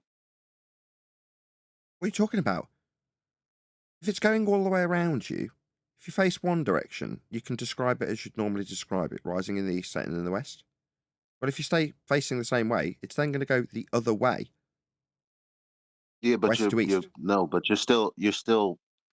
still going the other way, even though you're facing south. Right. You've got objective directions and relative directions, and everybody's got this confused. Now, we could have this conversation, Eli, but personally, right, I'll just say it once more a little bit slower. I'd rather just sit back and watch everybody else mess this up, much to our amusement. We have no skin in this race. Now, I can, for us, at our detriment, break down our ignorance in regards to relative directions. I could. I just don't want to. Okay? Let's just watch the world burn. I couldn't give a toss about any of the people who buggered off as a result of being called a scammer and grifter by tossers who've caused massive amounts of harm to what was called the Flat Earth community that I've been excluded from 5 years ago by Bob. I couldn't give a shit about any of this. I think I give a toss about it if they all walk away from it. None of them are here. It makes no difference to me as a YouTuber or a flat earther. Literally none. If anything, I'm gaining subs and views. I was saying, I phoned up QE last night and I was like, at the end of this is my conversation in essence with QE yesterday on the phone, not public. I was like, if you'd have told me a week ago that they saw a 24-hour sun in Antarctic, I'd go, oh, that's really interesting. And then if you'd have come to me and said, all right, well, as a result of that, you're going to have these detrimental effects, I'd be like, yeah, that makes sense. Right? But if you came to me and said, actually, we won't see a 24-hour sun in Antarctica, I'd be like, oh, that'll be bad for me. Why? Well, because the people out there calling me a scammer and calling me a grifter because I talk about things like science and how it does actually prove things if you follow the method. What pseudoscience is, like calling a observation and experiment, things like that gets called me a grifter, and the people who've done that will be held up as heroes if they don't see it. So in a way, for me, I can say this now, it's over, I would have preferred that they did see a 24-hour sun, because Witsit doesn't get to be held up as a hero when he's calling me a grifter for pointing out he's lying. Yeah, that's why when he came today, I'm like, perfectly chill. Right? I don't care, it's all over now, for you. Didn't make any difference either way, which way it went. If anything, it was slightly beneficial to me to have a 24-hour sun, because the people who have got a consequence attached to it were the ones calling me a scammer and a grifter. So on the balance, it would have been slightly better the way it did go. What I didn't realise was that it would have a positive effect. I had no idea. I couldn't have predicted that in my wildest dreams, that it would suddenly have a massively positive effect, and that I'd have all sorts of flat earthers go, what do we do now? I go, don't worry about it, it makes no difference. Yeah, but the map, oh, who cares? It's a globe projection. Didn't you know? We debunked it 10 years ago. We hadn't got any skin in this race when it was announced. During the announcements, while they were trying to tie us to it desperately. Or did they get to tie us to it in the end? No guns? It's like, I love responding to the comments about it. Where are the guns, Nathan? I don't know, maybe they're not there. Why do you think he's screaming my name into the snow? It's not because of guns. It's because I pointed out Earth is measured flat with Toon's measurements. And it sent him bonkers. That's why. It's about guns or 24-hour suns? No, definitely not. Like we've been saying for, 12 months? But as I keep saying, this is directed mainly to Eli. Who cares? Let's just watch it for a bit. There might be some intriguing things about shadows. But, yeah, it's not going to prove anything for us. It'll change our rhetoric. It might be an interesting folly. So wait, let the dust settle and enjoy the dust. Right? Because we're looking on in the bowl. The dust isn't hitting us. But you might get the dust to hit you if you jump into the sandstorm. But that's up to you. I mean, you can, Brian can, anybody can. I don't care. Do what you like. Me, I'll just smile. You want to hold me to this? Yeah, get rid of your channel, Earth. It's a bull, 24-hour sun. All right. Okay. Keep yapping at me. I'll wait till you finish. Yeah, you get rid of your channel. It's done. It's dead. It's dead. Ah! Okay, cool. Keep going. Yeah, we saw the 24-hour sun. Oh, whew, whew. Yeah, you all took it out there, son. Good. You know we measure Earth flat, right? What do you mean we measure Earth flat? Well, for an example, not limited to this, but like in the guy that went down there, there's a guy called McToon who went down there. He did a little 10K challenge, and the angle measurements in the challenge were measured on a flat Earth. They could only be flat, their angles. That's how we measure Earth flat. That's why all the maps are flat. That's how we navigate flat. That's how all the maps were created. That's how Earth is charted. That's how all the globe systems you rely on and think you can reify were created in the first instance. Earth's measured flat. What were you saying? Something about a 24-hour sun? Yeah, it's had a positive effect on me. So I'm not going to get into the wrangle-dangle about what the freaking shadows are doing now. Well, maybe in 6 months. Maybe in a month if everyone loses interest quick. Who knows? But for the now, the Daily Mail's writing articles about how Cox was right all along and Jaron and Witsit were wrong. No matter how much positive spin Witsit tries to put on this, or Jaron tries to put on this, it's never gonna work. The rhetoric was already decided before they got involved. Now, you can call them useful idiots if you want. You can call them shills if you want. I don't care if you thought it was CGI or you accept that it's real. Again, it makes no difference to us. Why? Because we know Earth's flat. Will the shadows change that? No, we could look at the angles with respect to a plane and decide how long they are and maybe figure something out about this item in the sky that they've put Earth in motion around, also with flat plane angle measurements. We could do that, but I'd rather focus on how Earth is a plane based on its measurements. And should you have to defend something like Witsit's definitely going to have to do going forward, as he gathers up his receipts and they mock him to all hell, he'll be after being cap in hand explaining why it's not a globe and the formal logical fallacies that we've been explaining 12 months that he came here to tell us about. No, he bloody didn't, liar. Came us to tell us that Lite did or didn't travel, Ethereum garbage. That's what Witsit's been doing, self-indulgent prick. Meanwhile, we have actually been benefiting the community. The people who are here now aren't going to desert us. I'm not going to lose a single subscriber over this. I absolutely assure you, I've gained about 150 since the last couple of days. The amount of growth is more than I got before COVID. Wonderful, I'm elated. Why? Because people who know it's flat aren't going to bugger off in a hurry when they know it doesn't make any difference to them. But we could look at the shadows. Can we get back on with this article, Eli? Yeah. The conspiracy theorists denounce all evidence to the contrary. Yes, they do, and they'll all be buggering off about now, won't they? The conspiracy theorists, flat earthers that believed it was flat. That ain't us. The leading theory suggests Earth is a disk with the Arctic Circle in the center and Antarctica, a 100... No, that's an azimuthal equidistant North Pole projection of a globe. So, if your North Pole-centric azimuthal equidistant globe projection fails, Earth isn't flat? No, that's a fallacy.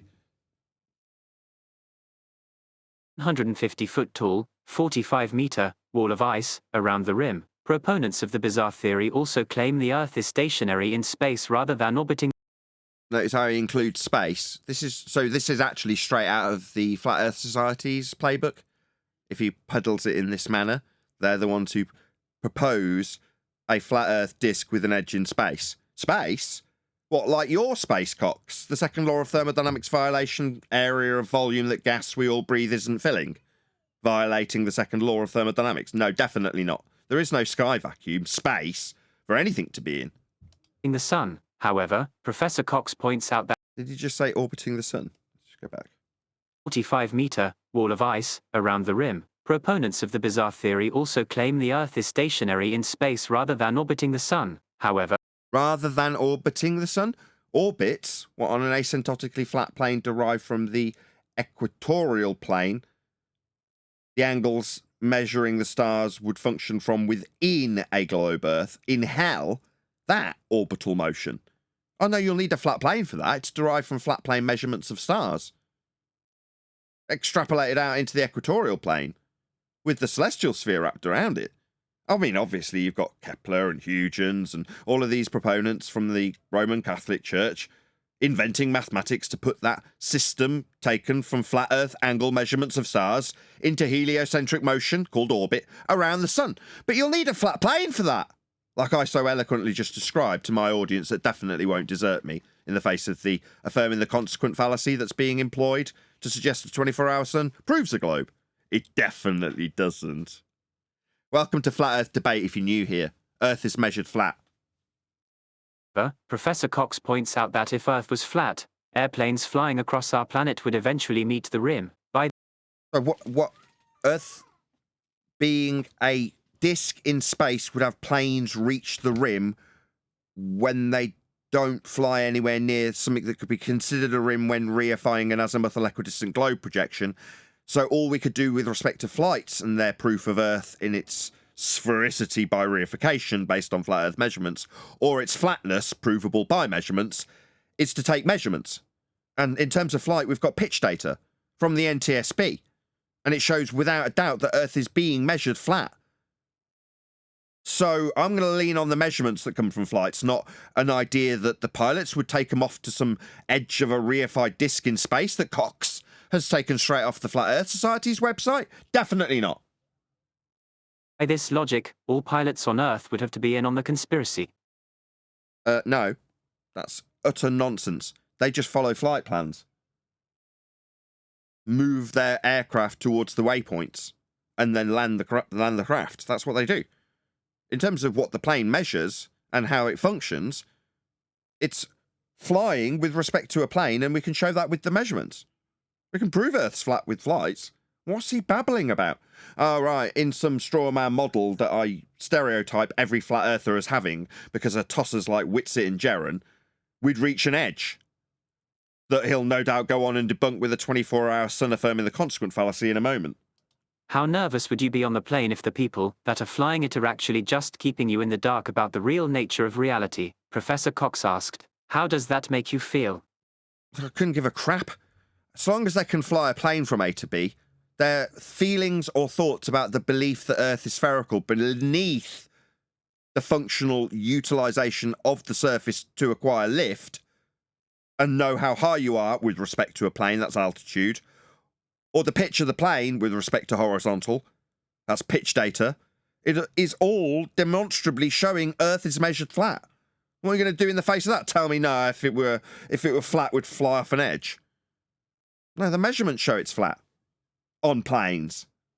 You'd never get on a plane again, Professor Cox points out that... No, you would, because it sounds like you're a conspiratard and you're worried about what the pilot's beliefs are. I'd concern myself if they're a competent pilot or not.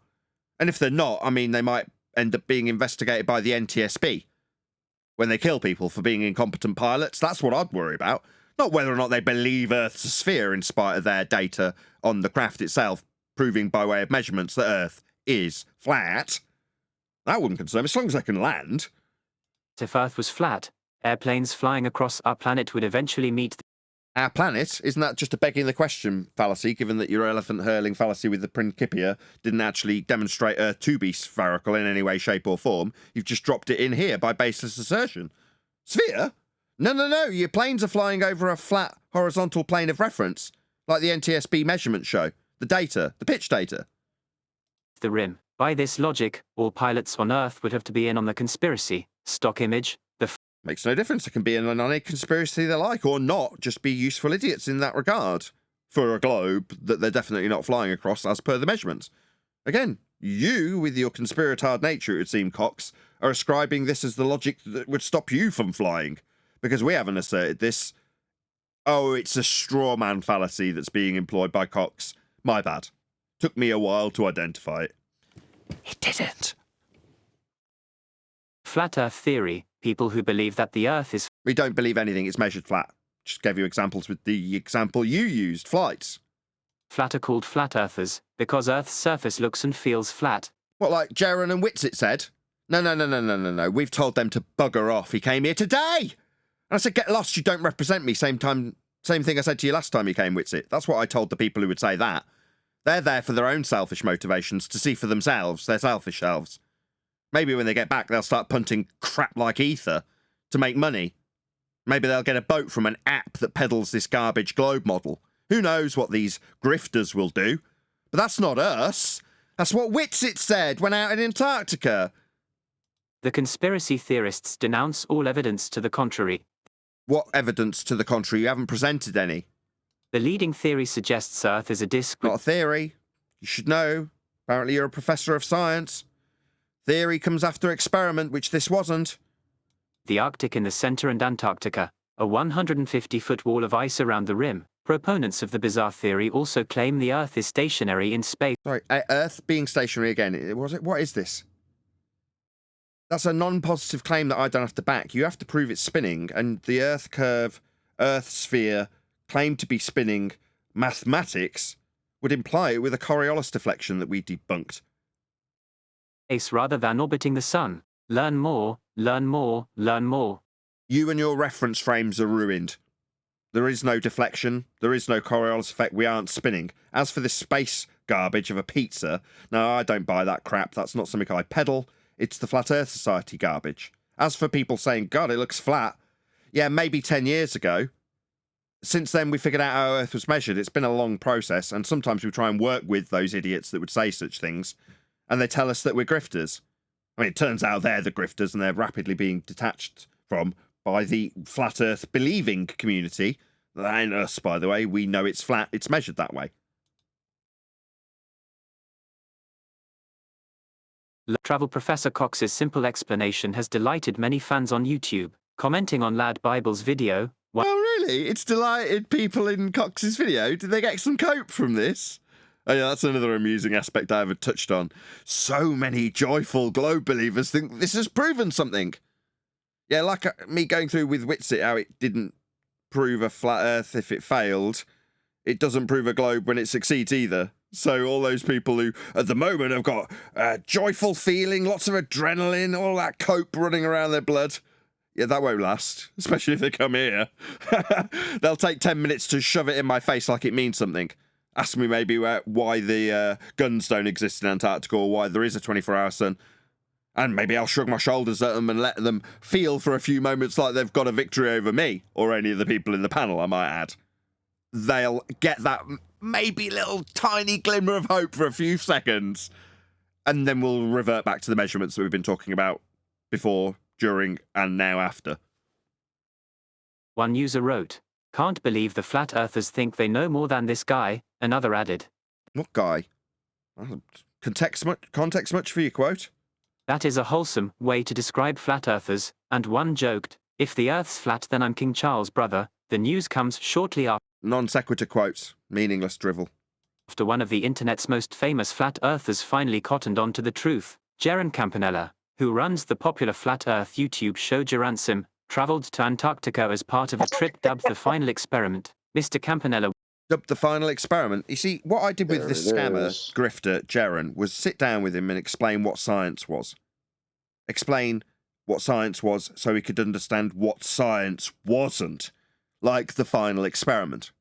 So given that Cox is detailing this with its title and namesake experiment, I'll explain what that is.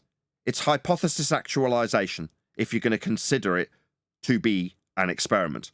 That's a naturally observed phenomena, for example, the sun being above the horizon for 24 hours, for example. Then, a presumed, yet to be verified cause ascribed in this construct called a hypothesis. That would be suppositional, causal influencer, and observed phenomena in an if and then statement. If causal influencer, yet to be validated, then observed phenomena. An experiment would be you varying and manipulating that which you assume causes the effect you are observing and inducing that effect. That is an experiment. If you are successful and you do vary that which you assume causes the effect, and it does cause the effect, then you have empirically validated proof of cause and can form a theory. That, which I have just concisely detailed, is called the scientific method. Furthermore, the term pseudoscience is defined as follows: a claim of science that has not been through the scientific method. That would be including but not limited to words like theory and experiment, which this isn't, to get to my point. This was detailed to Jaronism personally by me and ignored. Why? Well, because his entire crew were utilising this magic trick of claiming things were experiments, in quotes, when they were not. So it was not beneficial to Jaron and his crew's grift when it came to the science of ether and the science of the AE globe projection used in Dave Weiss's app. So knowing what science wasn't very beneficial to Jaron, Dave, Witsit, Bob when he was alive. Their grift depended on lying about what science was. So they called us, and me specifically, a scammer for trying to educate them in what an experiment is. Fast forward a couple of years, and here we are with Cox telling his audience in the Daily Mail that this experiment proves his point. Now, had Jaron been a disciplined and conscientious flat earther, he'd have learnt what science was, like we did. Thank you, Quantum Eraser. And then he'd have been able to call this crap out for what it was immediately, like we did. But he didn't. This is the result. Cox is taking his victory. Me, what am I doing? Same thing I've always done. Point out where they hijack science and claim it as proof with words like experiment and theory. We were doing it yesterday. We were doing it 5 years ago. I tried to do it with Jaron, and I got called a scammer for it. If you're amongst the increased numbers as a result, you're coming back, maybe, from being told that I'm a grifter. Who knows? Meanwhile, in the time since, we've exposed people like Jaron as the lying, scamming, grifting shills they actually are. One of them came along to ask us to work with him today. Witsit! Another demonstrable proven liar. When it was pointed out to him today, he told me that I was deflecting when I highlighted his lies after telling us he went down so he could see for himself as a truther. None of which is true. Just want to get this all cleared up. Now we're in the midst of it. Go ahead. The way the video just portrayed that, like, oh, the world's most famous flat earther, right? I think that this whole thing was worth just that for them, right? That they got the quote unquote world's most famous flat earther to come to the quote unquote truth. It's really sad that that's what it's come down to, and it's this guy again with this guy in particular. Man, I don't know what to say about it. Well, things are about to change, though.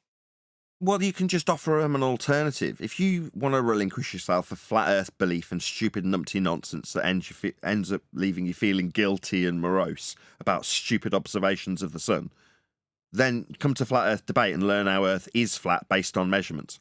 Learn how you can undermine globe Earth arguments by showing how their paradigm comes from flat Earth measurements. That's what you can do. So just direct people here. If you're watching, if you're amongst the 172 people who are watching this, smash the share button. I've not got a video to share with for people today, so it's a case of saying, no, just smash the share button. Tell people this is where you get good Flat Earth information. If someone shares you a link like this article, say, are you a Flat Earther?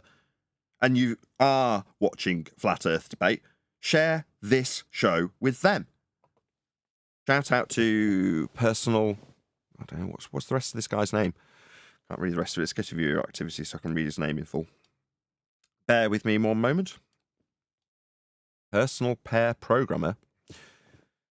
Hey, thank you for the super chat. I don't think you've sent us one before. I don't recognise your name, but nevertheless, thank you very much indeed for the super chat. Quick thoughts on the Antarctic permafrozen, while Glurfs claim Earth's core is temperature of the sun that's 93 million miles away. Can someone unpack that for me? There's a question in there somewhere. Thank you for the super chat. Personal pair programmer. Thank you very much indeed. Can someone unpack that? You laughed, Chocolate. Did you want to? I don't know. To me, it just sounded like they're just making the contrast of that there's places where it's frozen, and then but in the center of Earth there's this molten iron core.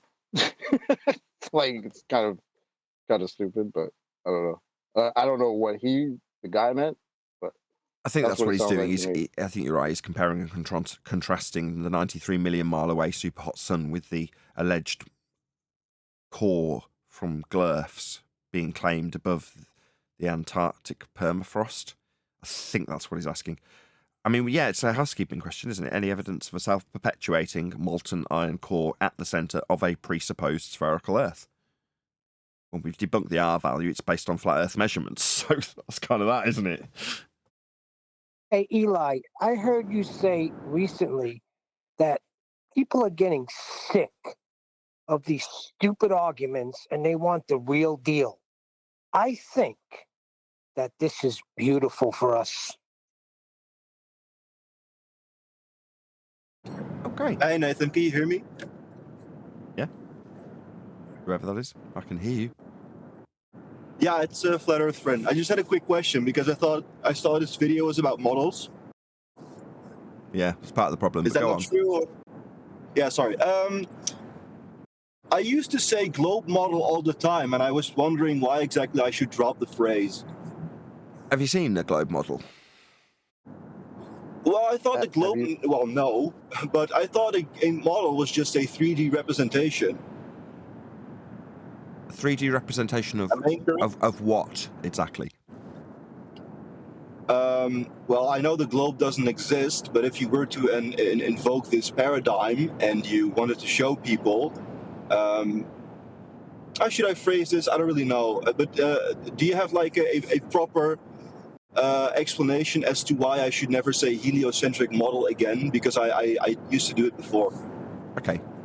Yes, because the claim that they have a model, number one, can't be justified by actually showing it you. That's the first thing.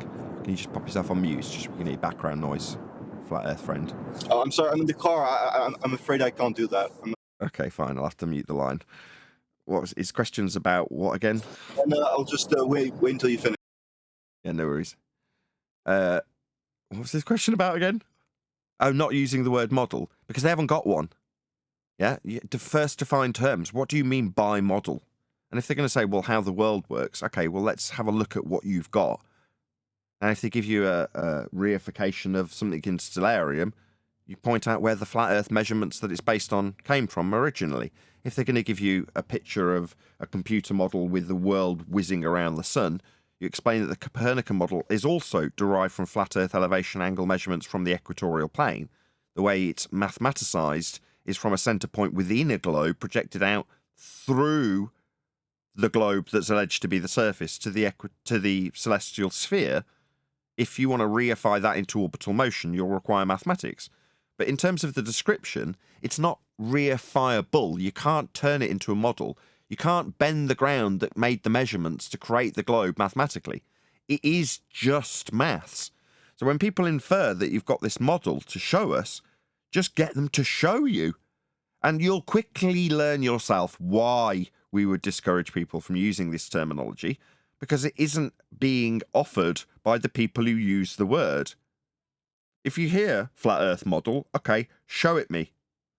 Then make sure that what they're showing you isn't a map, for example. That's not a model. It's a map. How did the map come to pass? Oh, well, in this case, it's an azimuthal equidistant North Pole centric projection of a globe. And the globe it's based on and it is projecting was based on latitude measurements of the star with a flat plane to measure it. So once you understand why you can't create a model and show it, you'll stop calling it that. There you go. Hope that's an all-encompassing answer. Well, I already know it is. Yeah, thanks, I got it. Because I think what you said, if I were to summarize it, hopefully I got this correctly, is that because there is no globe and you need the flat Earth measurements for it, you cannot create a model out of it. Yeah, in essence. And moreover, if you were to ask somebody to show it you, they wouldn't be able to. That's the more, at a lower level, if you will, not to be condescending, that's the most important thing. If you hear the word from your opponent on the globe side, first and foremost, you should be telling them Earth's measured flat before you at this stage. But if you are at this stage, ask them to show it you and just hold them there. And when they don't, ask them again. Where's your globe model then? You said you had it, so you don't have a model then. And then you just hold them there indefinitely. Why not? They're the ones saying it, not us. Oh, and unless you're a numpty dipshit going down to Antarctica, but you'll be mocked and ridiculed. You know, I'll count the receipts when it happens. But if you're not model afflicted, then you won't be ascribing yourself to a model either. Like a flat Earth model that might fail, that you haven't made, you just reified into existence based on a map, based on a globe, based on flat Earth measurements. Right, now I'm definitely at that level thanks to you. Just say the Earth's measured flat and make sure they can't get away from it. Yeah, thanks for the explanation, man. Also, good luck on finishing the book. I'm really looking forward to reading it. Yeah, I'm really looking forward to finishing it because it's so close. It's like anything in life, 80% of the book was achieved pretty quickly within, say, 6 or 8 months. It was all written and ready for publication. But it wasn't polished and it wasn't at the standard that the people around me were happy with. And they were right to not be. Yeah? So the last 20%, the real polish that makes it exemplary, and it will be, has taken has taken 80% of the time. So it's really frustrating because I just want it. I want it done. I was hoping to get it done for Christmas because I'm poor. You know, I do actually want the financial reward from doing it. I need it. I want it. I want to pay the bills with it.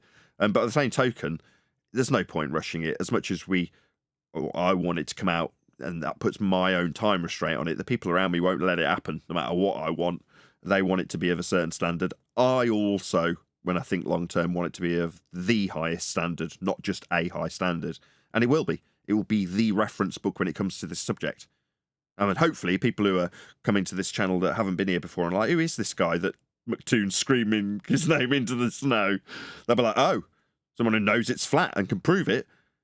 Yeah, hopefully they'll buy my book, and when it comes out, it'll be good enough for me to actually say, no, hand on heart, you can buy this and know that arguments that have come up in respect to Coriolis, for example, that's what we're writing at the moment, you can thwart if you understand that chapter, because we've gone through it, crossed every I and dotted every T, explained every aspect that you could need to know about that argument from their side, and along the way, while you're learning it, you'll be learning how every point they use leads back to a flat earth in the first instance. That's the name of the book. All roads lead to a flat earth, because they do.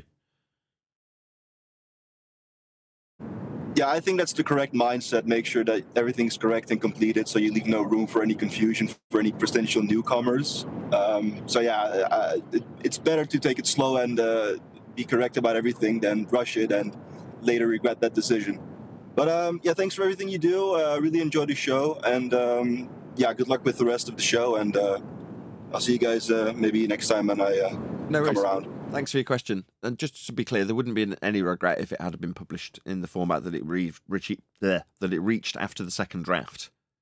I would have still been happy. It's just where, for example, we've got a citation that makes the point of a claim that's being made. It might be Wiki that I or my publisher went and got it from to put into the book as an example. Well, QE's going to come along and look at that and go, that's crap. Let's go and get a really good citation. And then Adam will go away and he'll have a hunt down and all the rest of it. And then, I'm giving you this because it's an actual example, he'll come back with something from Carl Sagan.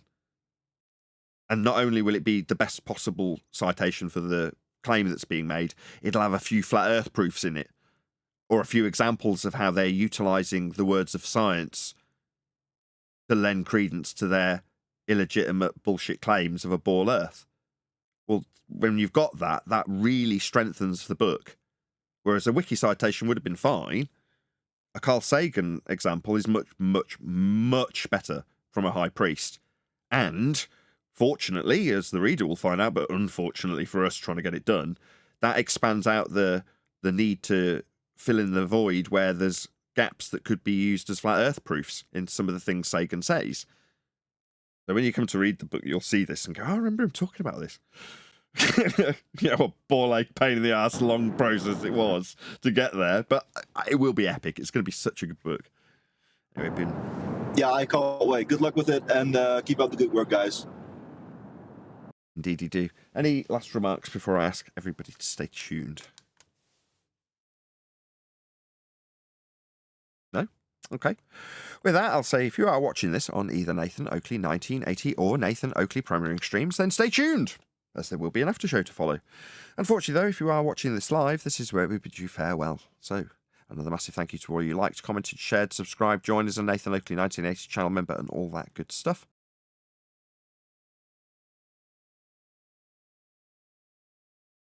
Gotta have somebody there to give the good arguments.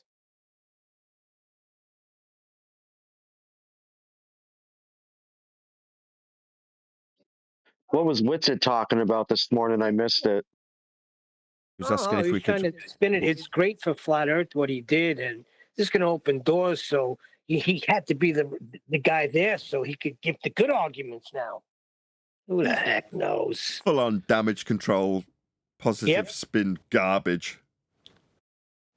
He was going back to immediately coming up with another model. He half got the idea that he's been led down a primrose path with all this Didn't even Antarctica so-called information. They still want a model of that comports with the Gleasons in some manner. He could explain the phenomena. Why? Explanations, Why can't we just deal with the earth, like the ground? that I'm walking on, that I drive on, that I live on. Why? Why do we need a model? Why do we need 3D? Why do we need pictures and cartoons? Wait, I don't get it. What are you talking about, Chuck? When you got a car, don't you have to have the model of the car? Yeah. I drive the model of the car to the model of my job, and then get a model paycheck. Everything's practical, like you said. I don't know why they need a model. He also lost the ground. 1 second, guys. In a pre-show, he said 5 years ago that Nathan was walking around and claiming there's no 24-hour sun. So I asked him to show the clips of that, and he said he would. That's a lie. So number 5 years one. ago. Number two is, why wasn't he going? He also said 5 years ago he was. He also said 5 years ago he's been making these measurement arguments. Was that, Yeah, okay. I don't know, 1% of the time in between making arguments about the ether? He says it in passing, Yeah. okay? And I don't think it was 5 years ago. But number one, why wasn't he mocking them on the No, plane? it wasn't. Telling them what they're going there to see. He's a liar, man. Yeah, we've already proven that, though, in terms of on-topic subjects that he puts to his Ethereum audience. Now, and if I'm going to call him out on something he's lying about, better to call him on the nonsense that he's spewing to a flat Earth audience that is garbage anyway, rather than something ancillary. He's lying all the time, yes, that's right, but you've got to pick and choose which ones you want to highlight.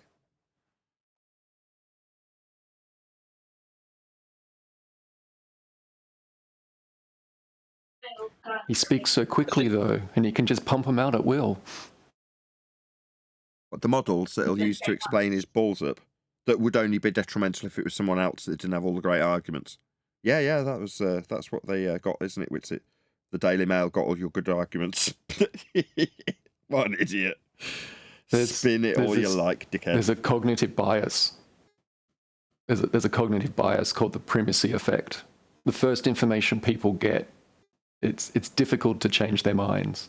So when you're constantly handing them nonsense as the first thing, that's mostly what people will remember. And the reason they turn to the sun is because they don't have any ground to stand on.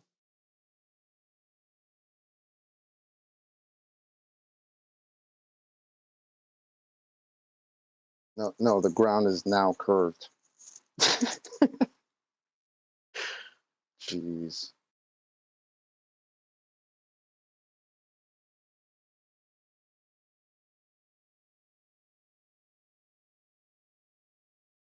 Now I've got to make a thumbnail for today's live show.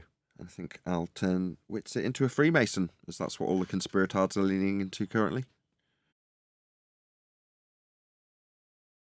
Can you prove he's not a... I don't know, if I affirm the consequent, I'm pretty sure I can prove he is.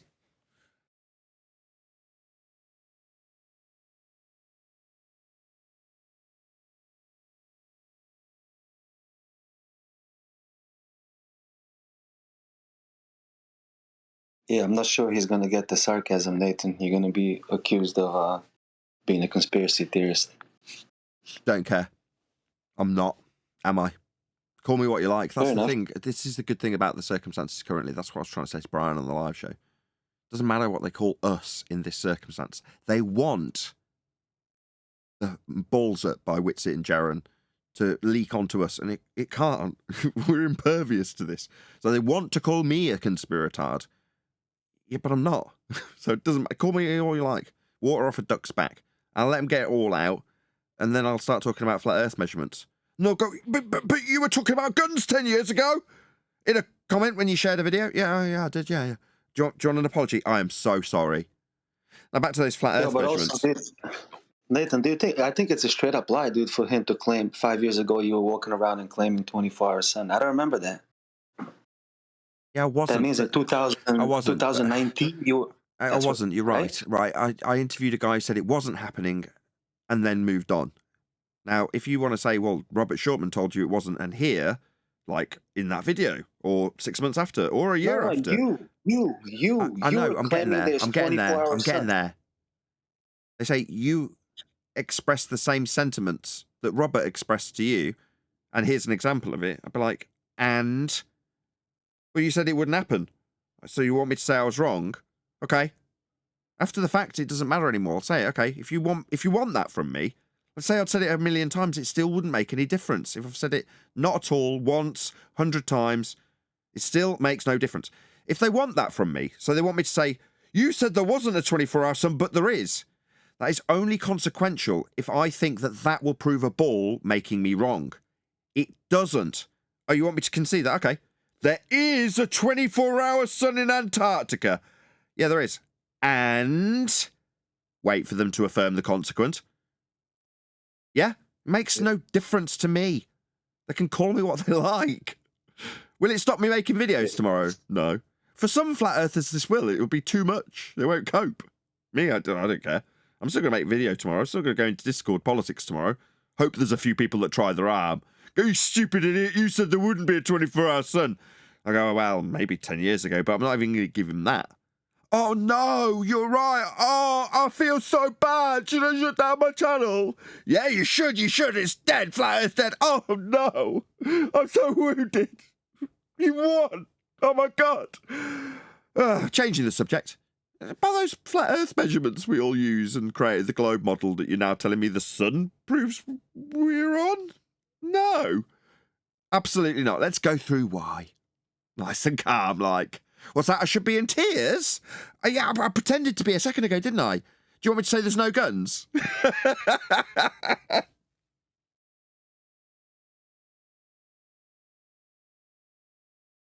For us, has this even gone beyond maybe one or a few conversations? Like who was hawking on this 24-hour sun 5 years ago? Like, what are they talking about? Yeah, I don't think I've ever, like whether talking about believing or even mentioned it. Who even cares and who even knows? Why would we ever talk about this? But there are some flat earthers in here actually who said they've been anticipating this for a couple of years. They've been waiting for this, endless, right? Didn't you say yesterday you've been anticipating this for a couple of years? Can you tell me what's so important about this and like why? Like what's going on here? Endless, are you there, bro?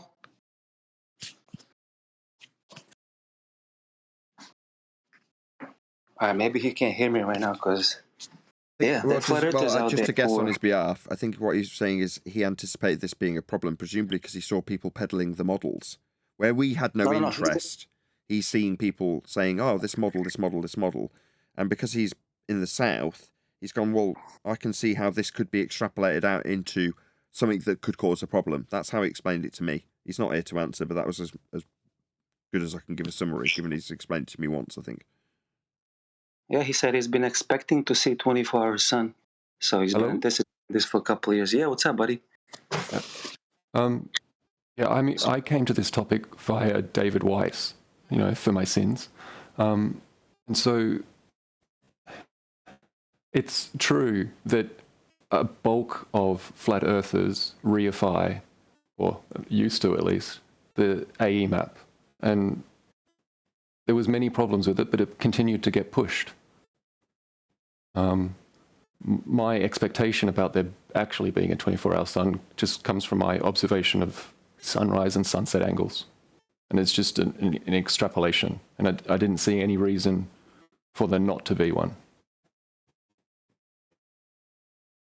Funny how we were making the emphasis on what we were saying a map is again 7, 8 years ago, 10 years ago. What were we saying a map? What's a map?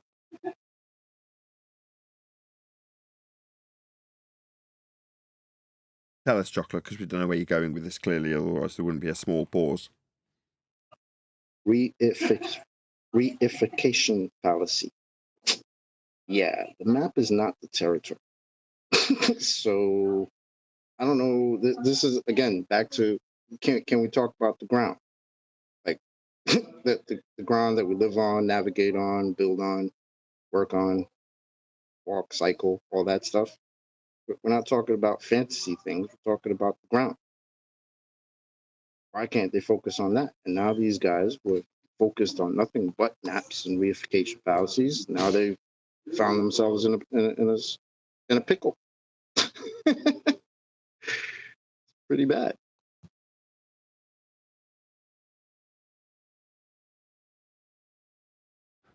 Thinking about like the amount of content made on this topic, what percentage of it at some point would in some way refer to the Gleasons or AE map? Most of it, it's a 70-80% significant amount easily, of it. Easily 70-80%. Yeah. Yeah, I'd say it's almost more, but yes. Unless you come here. And this is why we become the flat earthers that flat earthers love to hate, because we were the ones not talking about maps. Well, maps flat. Beyond that, what? We're going to reify maps now into the ground? Nope. We don't do that here.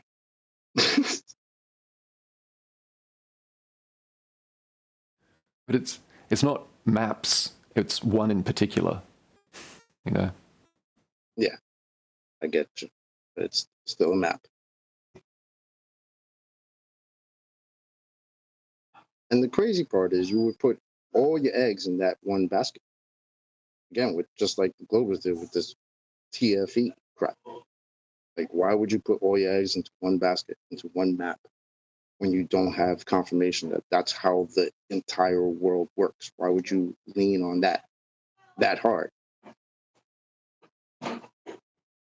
It's a strange contradiction, because whilst there is lots of references to the AE map, there's also lots of talk about laser tests and long distance observations. So even the people who are talking about, they realize there is better arguments, or they're willing to throw away, you know, the other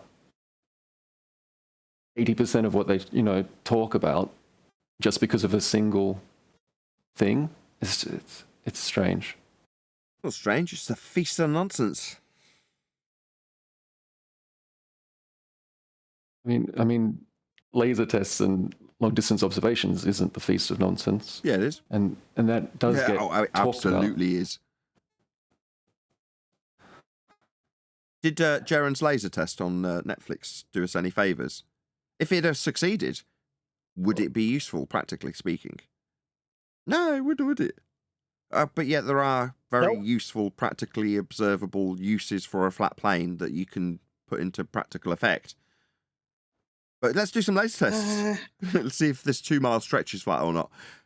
Meanwhile, I could just point to what are those maps that you use when you're in Scouts and people, you know, you can buy the local version of it. What are they called? Ordnance Survey. I could prove that with an Ordnance Survey map. I would slightly disagree. Sounds like you're decrying the Black Swan. Black Swan's an observation based on distance to those oil rigs and the mathematics of the globe failing based on that demonstrable distance that's marked in stone or marked with an oil rig. But how is that comparable to a laser test? It's not. From across a salt flat for 35 miles it's a test.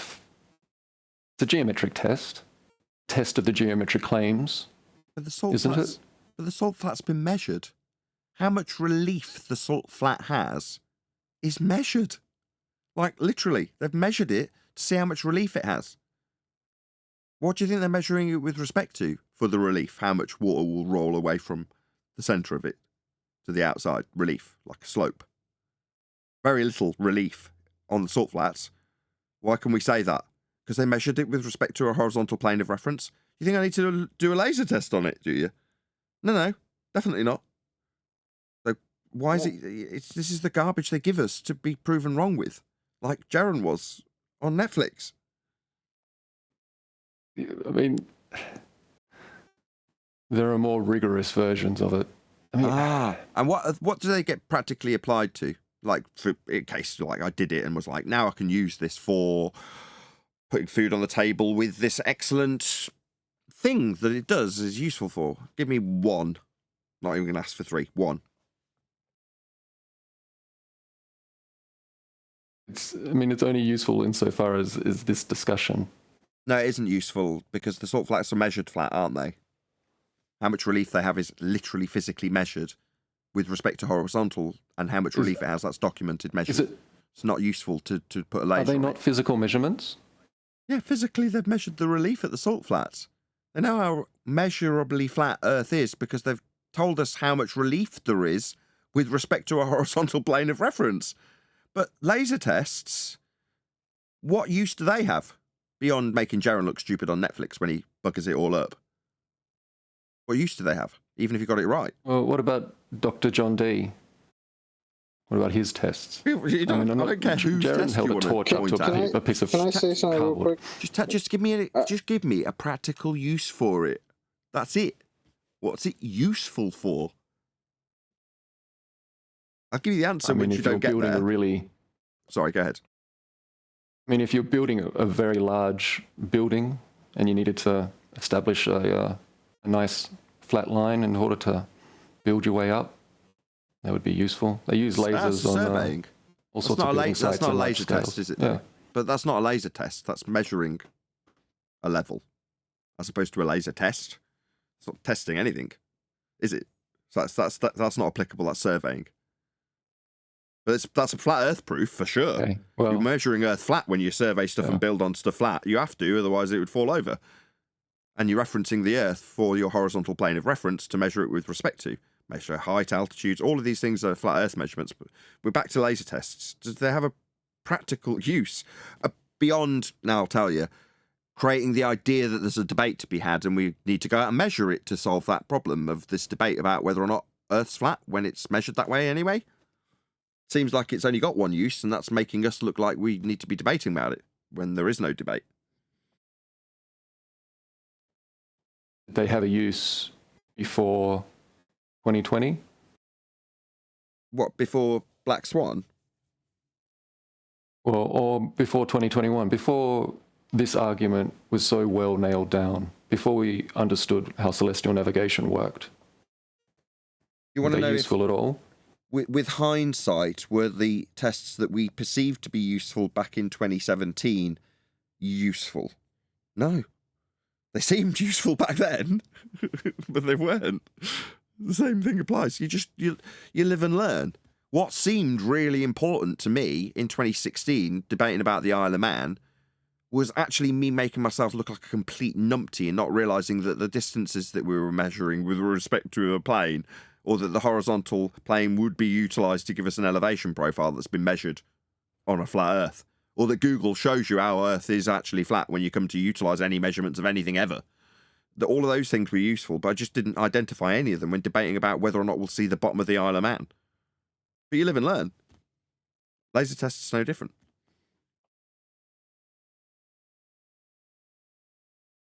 I personally would hesitate to call long distance observations the feast of nonsense, because they're just that. They're just observations. And, useful for what? I mean, unless we're going to say that we should I didn't say have... they're useful. I said that they are just that. They're observations, right? And even in science, what's the first step? Observe a natural phenomenon. That's the default, right? What we see and how how the world presents itself to our senses, that's the default. I would hesitate to call that the feast of nonsense, because if I see it was flat, well, it's flat, right? Until I'm given evidence otherwise, you know what I mean? No, because making these observations... That's just the way I see it. Well, I say it's feast of nonsense because it lends an opportunity to our opponents to start saying whether or not there should or shouldn't be Earth curve blocking the view of something. And if there isn't something... Yeah, but that's their problem. That's what it's used for. You know what I mean? Like, the fact that what we observe goes against what they believe and what they have to defend, that's their problem. That's not our problem. That's their feast of nonsense, if you want to call it that. Yeah, I do, You know but what I mean? I do. And it's the same table. That's the point. The feast of nonsense is one table with one meal for all to feast on. It doesn't matter if you're a flat earther or a glober. So when you're looking at stuff in the distance, when I give the example and say me as a flat earther, or just look in the distance and say clock, that's just me saying clock. I don't say clock, therefore flat earth. I just say clock. You're saying it's just an observation. Yeah, clock is just this one word, clock. Is clock proof of flat earth? No, but it's clock. Right. So what is it? Well, I'm nearly there. Work with me. Right, so when we say clock and put it into the context of this discussion about Earth and its nature, it's a slightly looming non-standard refraction hyena holographic projection of a clock from behind the geometric physical sphere Earth horizon at 1.2 times the square root of the observer's height in feet that should be blocking it but isn't blocking it, therefore it's a mirage, says a glober. Correct? Yep. So would you agree it's the feast of nonsense then to look at stuff in the distance? I could just say clock, but it wouldn't be much use to me. A glober eating from the same table could say it's a slightly looming non-standard refraction hyena holographic projection of a clock because Earth curve isn't in the way, and we should debate about that immediately. But of those two answers, which one sounded more like nonsense? The slightly looming non-standard refraction hyena holographic projection of a clock from behind the physical geometric sphere edge horizon at 1.2 times the square root of the observer's height in feet that should be there but isn't there, therefore it's a mirage, sounds more stupid than what I say when I see a clock in the distance. Clock. But me saying clock doesn't help me as a flat earther. No, it doesn't help you. Other than to point out what we actually observe, as opposed to taking then you're a nutter. You want to be that nutter? It into something else. You're a nutter then, chocolate, going around looking into the distance and going clock, crane, oil rigs. Well, I mean, if I'm driving Do you think around the and I see something, I might want to be able to see it so I can drive around it and not hit it. Well, that's useful for not dying and crashing, but not really proving a flat Earth with it. Your taco and your speedo might though, because they've got miles involved. So there's better flat Earth proofs in the car, isn't there? Well, we were told that You think elevation angles and you would stuff have like got- that is a waste of time to talk about. They want to discover the world out there. Yeah, it makes it more romantic if you're out there taking pictures of stuff. Yeah, I get it, Neil. I did it too. Go ahead. Who was it from Discord trying to get in? Somebody was. Lionel or Endless. Do you think we would have got to the celestial navigation? Would it have had the same power without the groundwork that was laid by?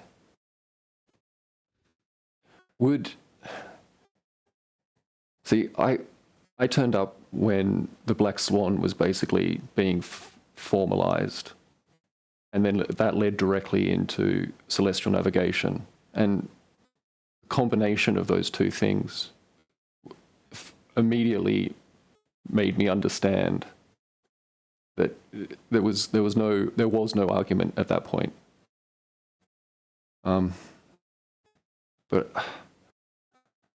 There's a getting question people in to there that somewhere. I know point, you're trying to get to it. I think,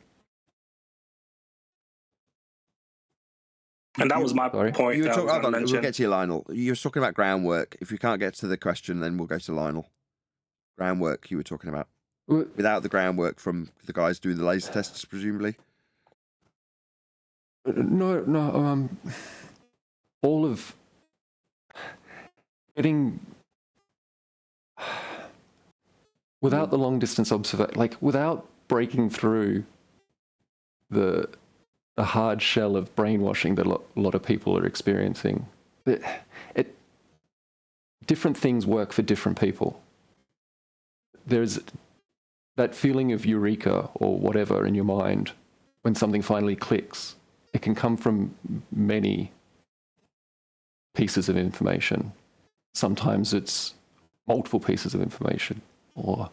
But so as far as its use, maybe the use for these things is really only insofar as waking other people up to what's going on. No, because it only wakes them up to a belief of a flat Earth. If it's not demonstrably, provably showing it beyond all doubt, the standards are too high to just offer up a laser test, in my opinion. I mean, I'm not saying you're wrong, okay? Well, no, not only, but like, can you get to knowing? Can you skip over belief? Can you skip over flat Earth belief straight to flat Earth knowing? Is that something that actually happens, or is there a transition sort of period for most people? There's always you can't have one without the other. It's not like a digital clock. So there's always going to be the transition. So that's the first answer, the last bit. But in terms of, can someone go from I believe the Earth is a sphere, and then after what? Let's just say it could be condensed down to an hour of explaining how the Copernican model, as so named, isn't a model. Is mathematics that are derived from flat plane measurements. What those measurements are, how it creates the equatorial plane and the celestial sphere, how the Haversine conversion creates a ball that seems like it's useful in mapping, and how those points with spherical triangles can get reprojected onto flat maps to work with the original angles on the distorted maps. At the end of that process, could they then say, I understand how Earth is measured flat? Yes. Hope that answers your question. I don't know if that would have worked for me without first seeing long distance observations. That's all I'd say. But who knows? No, but what I'm saying is, for a globe believer, then, once you understand how the globe is made, if you're transitioning, that's the crux of your question, then in so doing, you would have to understand what created the globe to relinquish it immediately. If you understand that the globe comes from flat Earth measurements, if you're a proponent of the globe putting this to me, then I'm going to let you know how your belief in the globe comes from the measurements of a flat plane, leaving you in a position where you either deny those measurements, subsequently denying your globe because it's reliant on them, or accept those measurements of a flat Earth. At which point you've got a choice. Relinquish your globe because you've accepted the flat Earth measurements that make it, or relinquish your globe because you have to relinquish the measurements that made it because they're flat. Well, either way, you're relinquishing your globe. Either way, you then know how Earth has been measured. It's no longer a false dichotomy because you can't put yourself on the opportunity to be on a globe if you just prove it to yourself once you understand all that. You go, I can't go back to the globe because that means I've got to bend the lines that made it. If you don't understand that at the end of the hour, let's just say it took that long, less for you because I can summarize stuff, right? But for you Joe Normie, it might take an hour. But if at the end of that, it's too much to process, that's an intellectual problem, an IQ problem, if you will. Okay, well, if that's too much for you to take on board, what can I say? Well, maybe you're right in that regard. But if you have a smart enough intellect to process what I've just said without it being done in a summary form, with a little bit more padding to soften it so that it could be taken in easily, cognitively, then I would expect anybody to come to me now and go, right, what's the dealio with this flat Earth? You're a flat earther. And I go, yeah, this is why Earth's measured flat, and your globe came from those measurements. Here's how, here's who, here's why. I've spent the last 2-3 years trying various forms of this on various people. And it is making that jump with just starting off with saying the Earth is measured flat, regardless of how true it is. You run into a wall. That's a psychological problem, though, as opposed to a factual problem. And from that point of view, I can't help. And I am criticised heavily in terms of how I approach this, verbally or in terms of my character, all those things that I could care less about. It's like, I don't care. If I've got the facts, I'm impervious to that kind of stuff. But in terms of people's want to convert next man or grow an audience, when I put my YouTube hat on for me, those things could be brushed up upon so that your communication of the information is better. So it's more easily absorbed by the person you're giving it to. But the information itself doesn't change, does it? Some people are visual learners. Yeah, I guess. Agree. And if you can show them some things with an open mind, maybe they're more willing to move on to the more complex stuff afterwards. Yeah. And, there is, in this regard, if your ambition is to convert people, more than one way to skin a cat. Anyway, let's move on. Lionel, sorry to keep you waiting so long. Yeah, no problem. Just to kind of go off of what Endless was saying, because I personally like to talk about Nat Geo and Mark Sargent and their observation. I don't know if you guys remember that, but I like to show people that these people are lying. If I go straight with facts, like Endless was saying, talking to them about how the Earth is measured flat, and the arguments that we like to stick to, it's very hard for me to get through to them. Like if I lean on something that that they're more privy to, because they're skeptical of the news, they're skeptical of the government. They're not skeptical of Nat Geo or science or NASA. So if I just show them, look, these people are lying with simple things like, this is what Nat Geo is saying, and now they're running away from that. They're talking about refraction and all these other things, right? I'd like to go, I feel like that route usually pins them enough to ask me a question like, all right, how do you know the earth is flat? And we can go from there. So I do think it's important that we take different approaches if we care to grow, right? Yeah, that's a different question. So when, yes, I mean, everyone's got their own methodology of enlightening somebody if they're broaching the subject. But Endless is asking about, somebody that's come to the subject that can they be turned from one thing to another on the spot? And I still stand by what I said. Now, your suggestion that people need a softer way of broaching it, maybe. I still, again, say what I said to Endless. It's a fact. It's not a debate. Now, if you can understand that and put that across to somebody, they can either deny it or not. But it's hard to give somebody else indifference when you're trying to describe how to talk to somebody else about the subject, because there's going to be, for a while the purge happens, a certain feeling that you've got to still be embarrassed about this subject and things like that.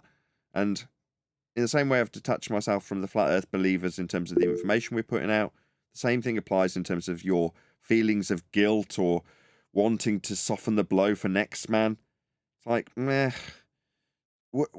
When you know it's flat, you find out it's measured flat and have understood it at the end of the hour. I'm not suggesting that you need to then learn all the rhetoric of how they're using models and conning you with science and things like that. That's the point where at the end of Endless and I's discussion, you're the guy that just gets on with your life. But you're asking me in the frame that suggests that you're going to be the guy that wants to convert next man and how to broach the subject with him.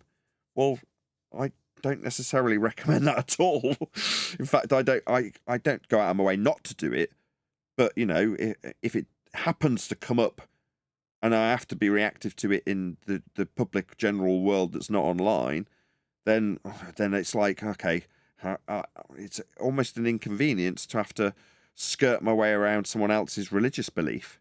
And that's kind of what I tell my kids, like, just respect their belief. Don't necessarily immediately correct them because their belief is different from what you know. Just nod along and, don't find yourself in a row. Now, when I'm telling my kids that that's the end result, that's the same for you. Well, if you want to end up in a row with somebody that's got a staunch religious belief in being on a globe flying around the sun, then that's the right way to go about it. Reactively is different. But, I mean, like I say, that's why I can't necessarily People don't speak like when you put it that way, though. Go on. People don't really like when you put it that way. Because with me, like, I won't make fun of the fact that they believe it. I'll make fun of the fact that they think I'm supposed to believe it. There's a slight difference there that I've been able to, like, do the past few years. Like, I don't know. There's a certain way in which you talk to people, which there are just going to be some that are just never going to get it. Never, ever, and they don't want to. So those people, don't even waste your time. Can I ask you a question? No. Nathan, does solar systems, galaxies, spinning Earth, revolving around things mean anything once you establish the fact that Earth is measured flat beyond the shadow of a doubt? Does anything mean anything else?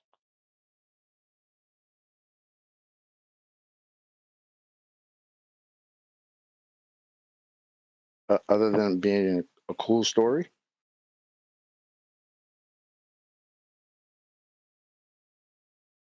And I think that's where we want to get to, but I feel like some of this is political. Measure is to know. The globe. Fracker used to always say that. When you measure something, you know. It's no longer hidden. It's known. To measure something is to know something. From the smallest thing to the largest thing. Now we've got pitch data. Before we had celestial navigation, the black swan came out to annihilate the globe?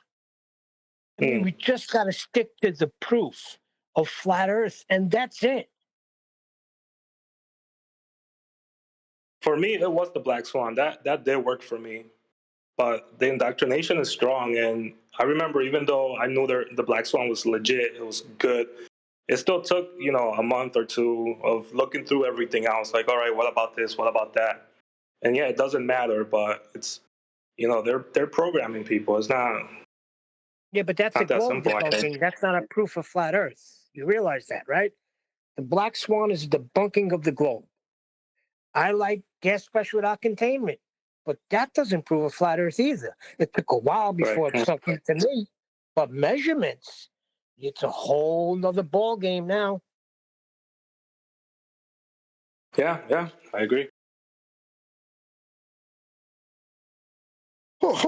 He deflected to measurements. I guess my main question is so I just don't think we should throw like long distance observation like under the same category. Like some people do approach it that way, and they do get to flat Earth that way. And I think there's a lot of ways that we can attack the globe that we're not doing it just because we want to stick to measurements. But that's the whole point. We're trying to move away from. Everybody can do what they want. I'm moving away from attacking the globe and just proving it's flat. And I think that's good for, I think this is the think tank, right? I think you guys are putting out the best arguments and ideas and the facts. But if other people, they're doing something to bring people here, I think that's also good. As long as it's not like complete feast of nonsense. But check this, bro. Even if you're not measuring, as long as you know the basic physical properties of water, that the surface is level, all bodies of water must be contained and surface is level, then doing all long distance observations, you're just pretty much like making a fool out of yourself. Are you expecting it to curve? Do you expect to see convexity? Exactly. You understand what I'm saying? Exactly. Are you expecting to see curve? Why would you be expecting to see curve or not see curve? Oh, so we're going to be talking about curve then.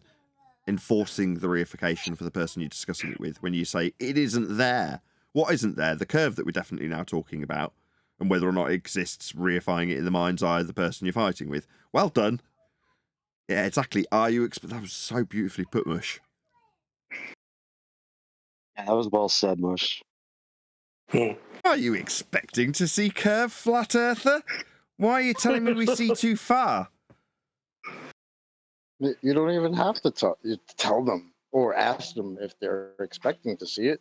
They told us we don't even expect to see it. Why would you expect? They're saying that now, though. Before with Nat Geo and Mark Sargent, they did not say that, right? Before they were saying it was curving. Oh yeah. That was years ago.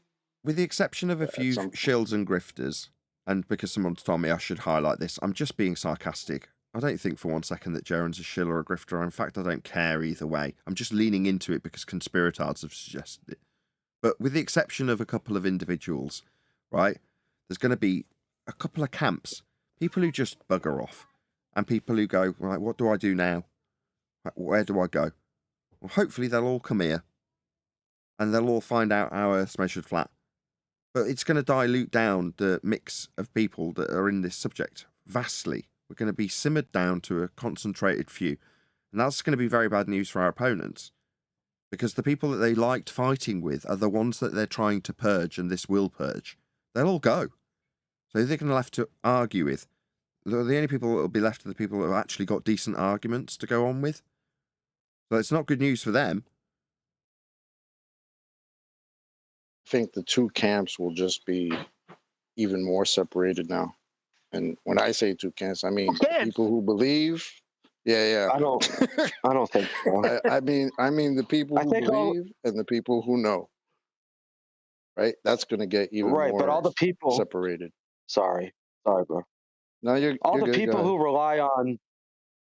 Yeah, all the people who rely on the I see too far arguments and stuff like all the Dave Weiss nonsense. They're all going to start looking for alternative arguments now, and we have the alternative arguments that are the ones that are irrefutable. Because if you're relying on laser tests and seeing too far, you're the one stressing out about this 24-hour sun nonsense. No, they'll no start one the here cycle again. is. They've already started it. The cycle will begin again.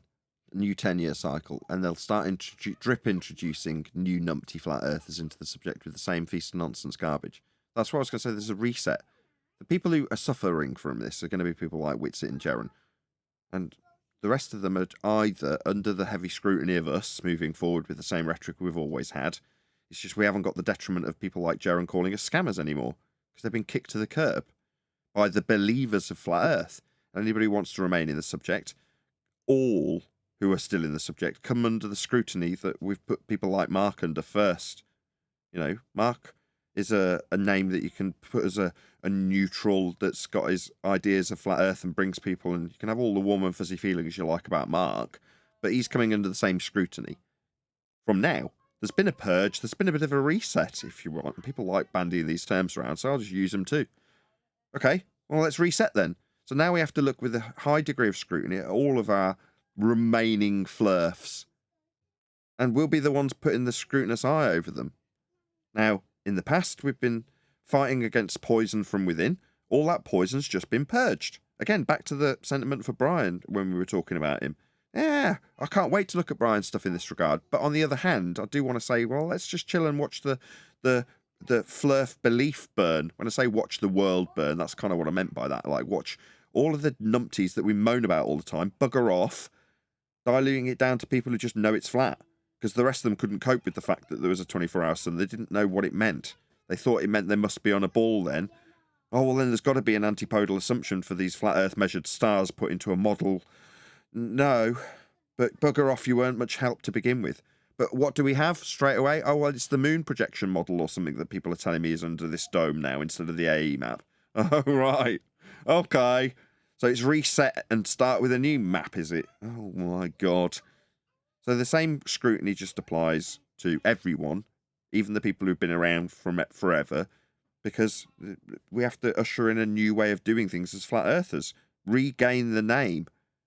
Up until now, we've all been ashamed to call ourselves that. Well, let's regain the name.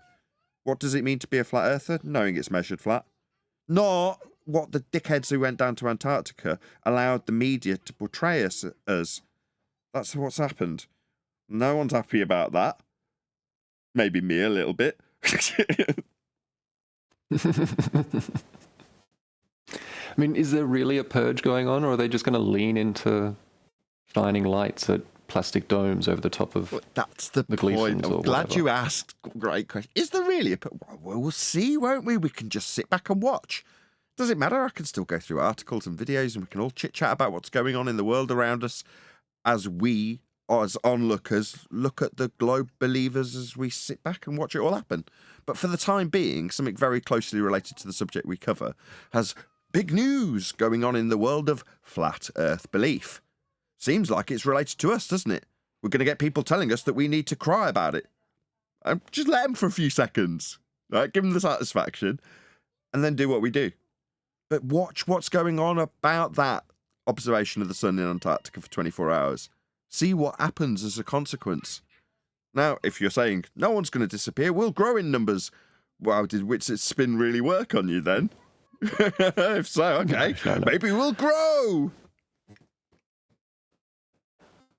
But I mean, I'm involved in like a couple of different podcasts that kind of lean towards conspiratorial thinking about events in the world, and the reporting they've done on the topic was very much it didn't move the needle for people outside of this conversation who are just normies as far as the globe is concerned, just observing from the outside. That'll happen now. Right, for example, just in my subscription base alone, Some Ordinary Gamers is the name of a title with million-odd subscribers or more, and he's talking about this, how Jaren got it wrong. Flat Earther Gets It Wrong is the title. That came out today. That will continue over the next week or two, and over the next month or two, the glurfs and flurfs will respond to it.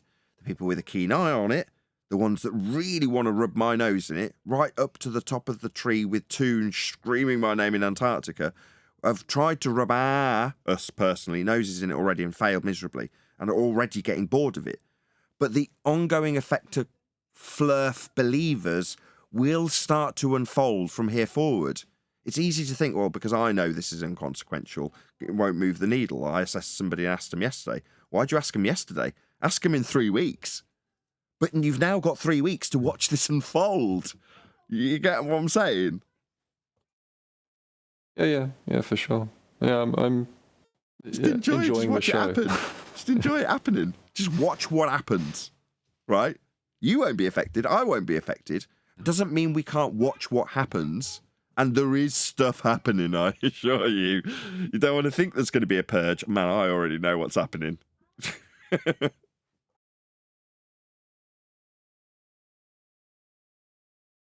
Been orchestrated for that purpose.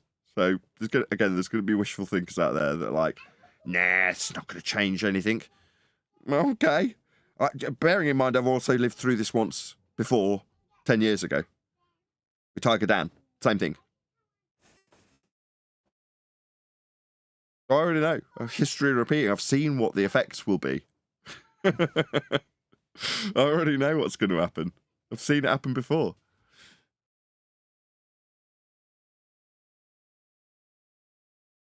Just on a smaller scale. This is a bigger scale. I don't think you appreciate yet. But tomorrow, have the same conversation with me on Friday, right? So just 24 hours from now, and you'll see what I mean. It takes a little bit of time for people to catch up and start reporting on it and making the influence people. Yeah, just the little corner of that sort of community, I guess I'm in.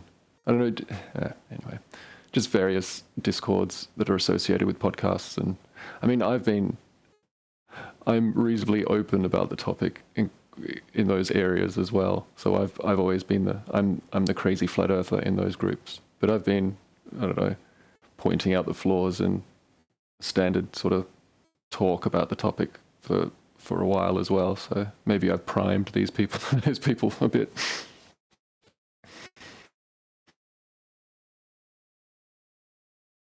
Yeah.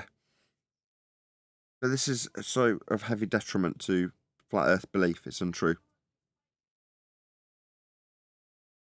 If you don't think it's going to cause a purge, then we've got another thing coming. It'll come over the next few weeks. No, I definitely expect that there'll be a significant number. I'm just, I don't know if I'm really. You can already see it happening. You can see it happening in all their comments and stuff. Yeah. Why do you think Witsit was mostly here? just in Hold on, I've got a new voice. happening? Yes, Neil, tell us, and then we'll go to Vaxi because he's obviously got examples. Go on, Neil, then Vaxi. No, I was just saying, of course it's happening. Why do you think Witsit was here? And when they're attacking his chat room, they're attacking his they're leaving him messages. I mean, he's distraught. Not just him, Jaren too. The purge is on.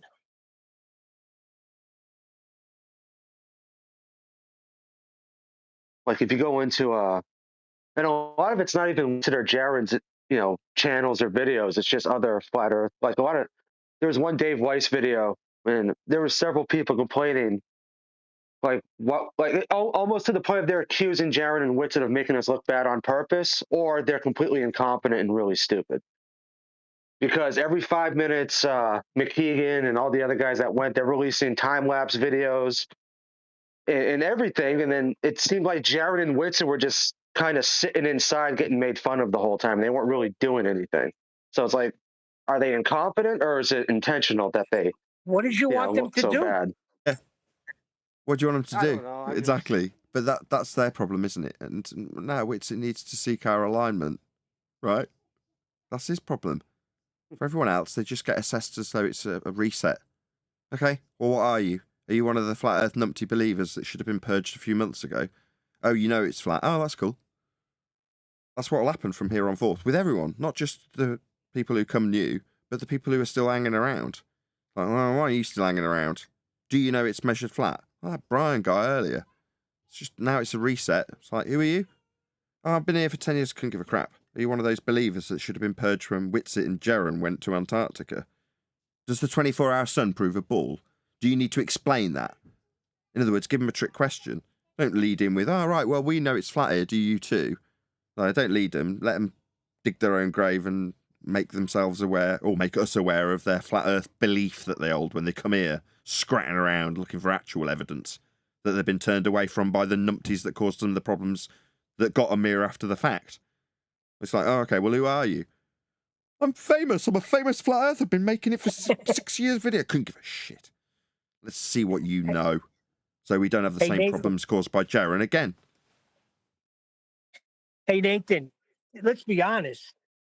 Did this guy just say they were making fun of Jaren and Witsit? The only people that should have been making fun of them was Jaren and Witsit. They just didn't know how. Yeah, Jaren and Witsit should have been laughing No, at it's them. people. Sorry.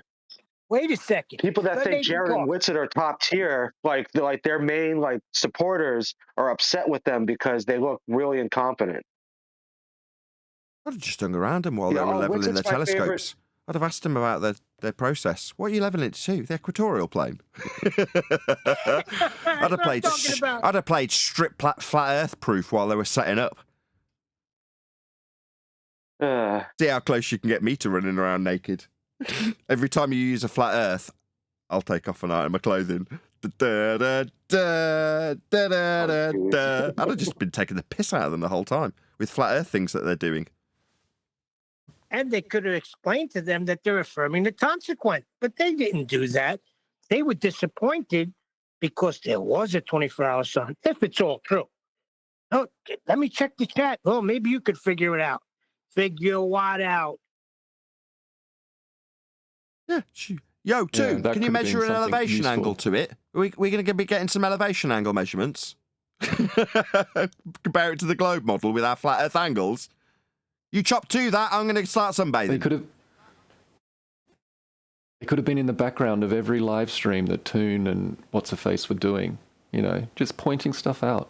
If they knew... That's why they did not want Nathan there. That's why Nathan never got a formal invitation, and that's why he was not invited there. Because imagine Nathan or QE there. Oh, they would have made their trip miserable. Witsit said, I only came here because I want to ask other people also on the panel, because I will go on some podcast, to give me a help. What shall I do now? And I wanted to say that help that what she can do. He can do. He can go and watch all your videos, Nathan, or QE's videos, and look at them minute by minute about the arguments, everything. And then when you learn all that stuff, he can use that stuff in the podcast. That's my help. Yeah. Or if you, but he's a liar. If you're keen to get it now, let me just back Sasha. Yes, Sasha. But alternatively, we don't do anything different daily. We just do what we do daily, and it does what it does. So people tuning in, generally speaking. He is a mess in which he was put himself, and he said, "I was doing this in purpose to get the mainstream." Okay, great. If you wanted all this clown show to get the purpose, now let's see what will be your purpose in future. Sure, you will start to talk because he wanted help. Okay, you have help now. You can speak about all arguments every time, and you go to any podcast, and not to be quiet like I saw last podcast with him and this comedian guy. He didn't say even one word about flat Earth, for example. See, that's where he's a liar, because he said he came to you guys for advice, and then later on, when he came on to try to give answers for that mess, he said, thank God I didn't listen to any of your advice. So now he's coming back today. I just listened to the show you played last night, Nathan. That's exactly what he said. Thank God I didn't listen to any of your advice, because with his smug little attitude. So when he comes here and says, no, I know you're not. I'm saying specifically, I'm addressing Witsit his lies. I'm saying like this, I'm young, I'm full of energy, I made mistake with the eater, I put myself, okay, but the thing is now with this, I'm saying I'm truther and flat earther because of this and this and this, and we are working together of this. What I'm saying, this what Nathan claiming and you in last whatever years you want, doesn't matter. That means, yeah, you want to help a flat earther, yeah, start to be flat earther. He was on damage control today, nothing else. I'm sorry, I can't believe a word he says.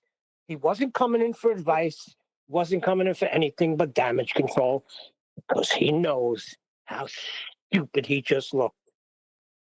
Yeah, and coming into Nathan's show, because Neil, if it was not Nathan here, and if it's not the Nathan show, let's say, you will know that flat earth is because of elevation measuring, not because of Nathan. Is that correct?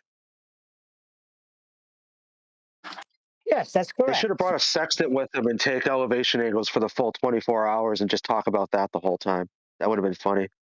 That means, Neil, you're flat earth. They don't need that. They had the sun tracking device, yeah, which is based on the equatorial mount. Exactly. I said that already, but yes, George. Well, yeah. Yeah, but just the vision of having a like a bubble sextant since they're on land and just doing elevation angles all day, it would have been funny. It would have been great. You're not getting it. George just said it. I've said it. They are doing that. That's what they're doing when they level. Yeah. No, I understand that. It's just this having the sextant itself and not like that, because I get the cameras doing the same thing. Yeah, the visual would be extra funny. Yeah. Yeah, I it was see. just more or less the visual. Now I've got the point. It's me slow on the uptake. You're saying having the visual reference of someone literally holding the device in the camera frame while the time lapse goes round, just to add humour to the fact that you're doing that manually, sort of thing. Yeah, just simply only taking elevation angles and not worrying about time lapse. Like, oh, what are you doing? I'm making an elevation angle. Yeah. But yeah, they're having a purge, but I think the purge is more or less in their own like little communities. Well, not communities, but little fan groups that they have. Because everyone's now, a lot of Witsit's followers and stuff, they're starting to put him in the same basket as McToon. Like, all their credibility and trust is 100% gone now. Something that we've known forever.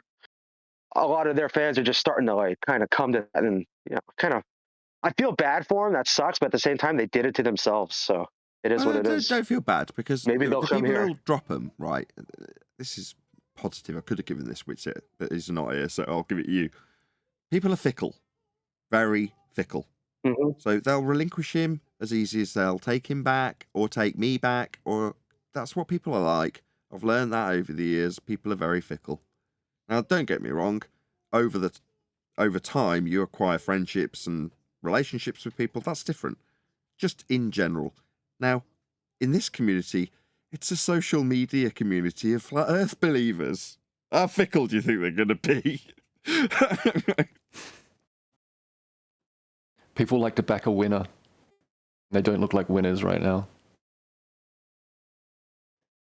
Yeah, which one of the main comments you see is people posting "Flat Earth is not dead. It's not dead." A bunch of exclamation points. Like, why would you think Flat Earth is dead? Oh, because you believe it. Okay.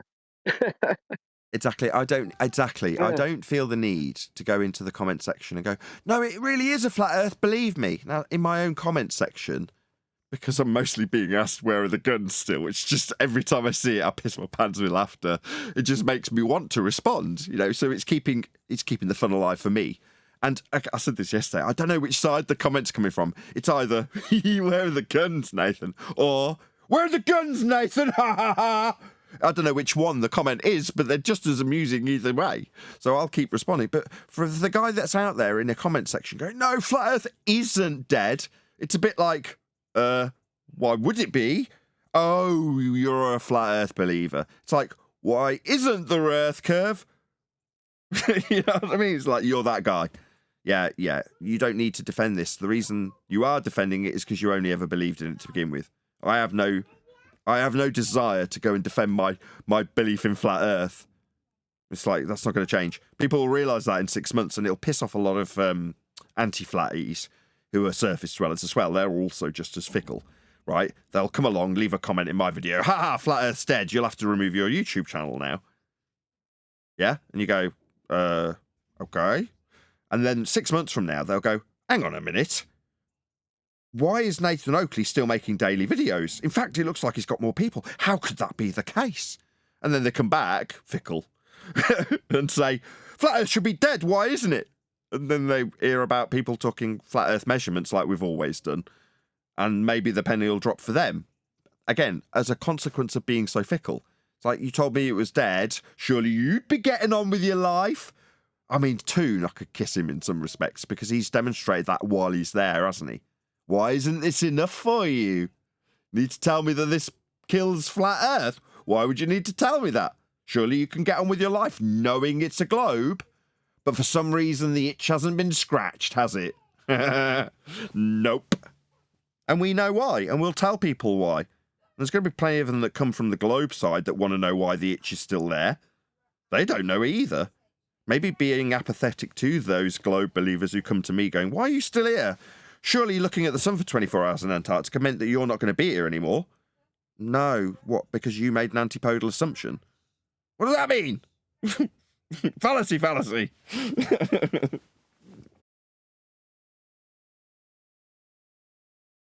Yeah, what they're doing is thanks Bob all over again, right? Yep. So Nathan, flat earth believers are fickle minded, you say. Let me give you a glimpse of that. You remember New Moon, the guy from India? And you guys were so patient with him, trying to make him understand where Jaren was wrong or what Witsit was talking about. And you have been so patient with that guy, right? But now, in my conversations with New Moon just half an hour ago, you guys are cult members. And Nathan, you use your mute button. You are too aggressive and you have done more damage to the community than Witsit and Jaren and David Weiss combined have done. And it is ultimately going to the extent that it is not just limited to your demeanor or attitude. It is also coming down to the questions which you raise, the housekeeping questions which you raise in your show. So New Moon is now questioning me as a flat earther about Earth being measured flat, the second law of thermodynamics, there being a downward vector, and all those points that you guys discuss here. So, for what it is worth, I think you are going to find it in your channel as well. People coming down here and questioning you whether celestial navigation is really a strong point in favor of flat Earth. And in the process, I hope that they end up learning these things.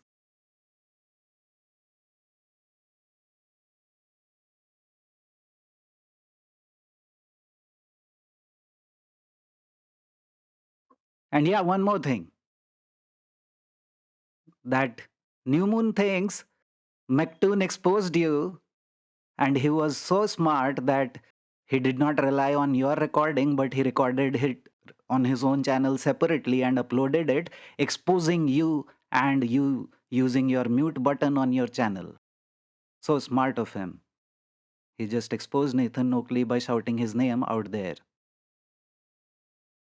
Wait, was New Moon claimed to be a flat earther, Arthur? I confirmed with him just half an hour ago. So you call yourself a flat earther, right? And he said yes, but then went on to ask me questions about. See, you don't know the extent of this bullshittery. I don't know where it is going, but just to give you a first hand glimpse of what flat earth believers are up to. And yeah, I'm also active on X and I have seen everything. I have seen ex flat earthers, flat earthers claiming that the whole thing is CGI and shot in a studio, then flat earthers trying to do damage control by saying that even though this model does not work, but this new model is going to work. So I've seen every kind of reaction from flat earth believers scuttering all around after this whole fiasco. Correct. I think the best thing is to be silent like us and make fun of everything going on. Nathan, do you feel this is really, really one of the best good situations in the last 5 years for you? The numbers show it. Not only numbers, this is Everything, because Clownshon was there, but Nathan is here all these years, and now some of them, that's 100. It will be more. I'm sure you will see it now. Well, I'll tell you one thing. Now I'm kind of glad that Nathan reached out to Jaron and even to Witsit a number of times, and even David Weiss, because now he looks really good. Hard to tell him. I even got abused for it or berated for it and called a scammer. But I tried to let them know. You look really good now, Nathan. You what? I was just getting a coffee, sorry. I was asking, just saying you look really good. Do you feel this moment in this what's happening now? It's one of the best moments for you. Yeah, and the fact that you reached out to Jaron and all of them just with your material, what you're doing in the last years, and I think this is the best thing what happened for you. You're supposed to play violins while you tell the story. You reached out to them. You appealed to them for scientific integrity with violins. Well, playing.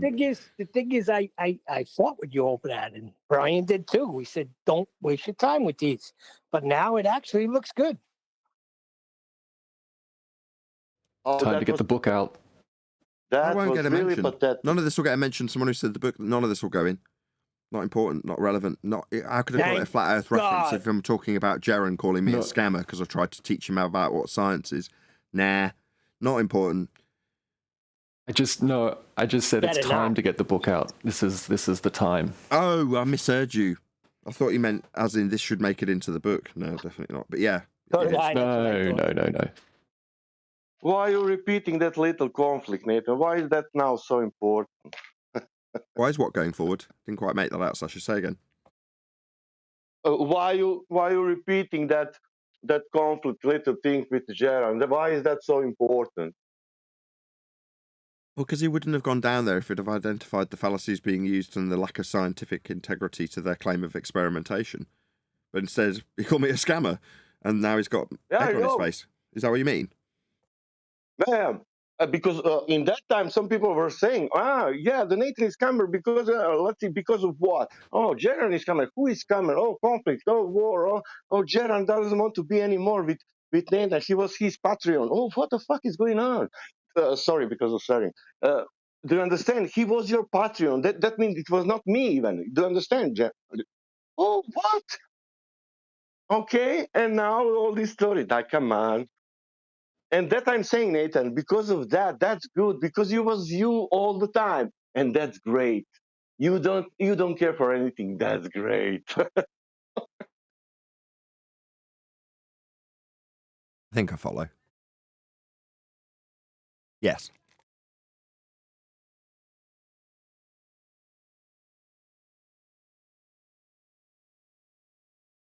There'll be politics tomorrow, and there's a good chance that, even though it's probably the least popular show of the week, for whatever reason, there's an increased interest. So the actual debates and discussions might get a reasonable audience tomorrow in politics, which will be nice. They're the best shows and the least viewed. I've been over there a fair bit. I've been over in politics server a fair bit recently, and there's a lot of Globers coming in, making the claim, the 24-hour sun, and yada yada yada, and they're just getting shut down so quickly. Just give us the logical reason. Just put it together for us. How does the seeing the sun prove the ground is curved and things like that? It's been a massacre. Even then, I don't like the sound how you just said that. Sounds like I'm really critical. They want this to turn into how this is or isn't ball-shaped proof. Yeah? So you back into neutral outcome if you're discussing with them how it does or doesn't prove a ball.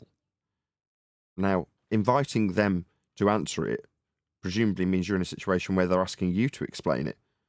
Therefore, fine, they've tried to flip the burden and you're asking them what they think it proves. But for me, like with Toon, it's like, cool, bro. You know Earth's measured flat, you measured it. Because that makes them nuts. Rather than sort of taking the bait and going, yeah, we as flat earthers should really accept this burden and start explaining it on a flat earth. Or, well, the way you think it proves a globe, it's like this person's discussing it with you, so it obviously isn't enough, or they wouldn't be discussing it with you.